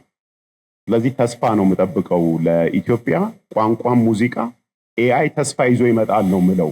አዌርነሳችን ከፍ ብሎ የተወሰነውን ሰረንደር አድርገን የሚያግዘንን የተወሰነውን ዲቨሎፕመንት እኛው ክራፍት ማድረግ አለብን የሚል ሐሳብ አለ።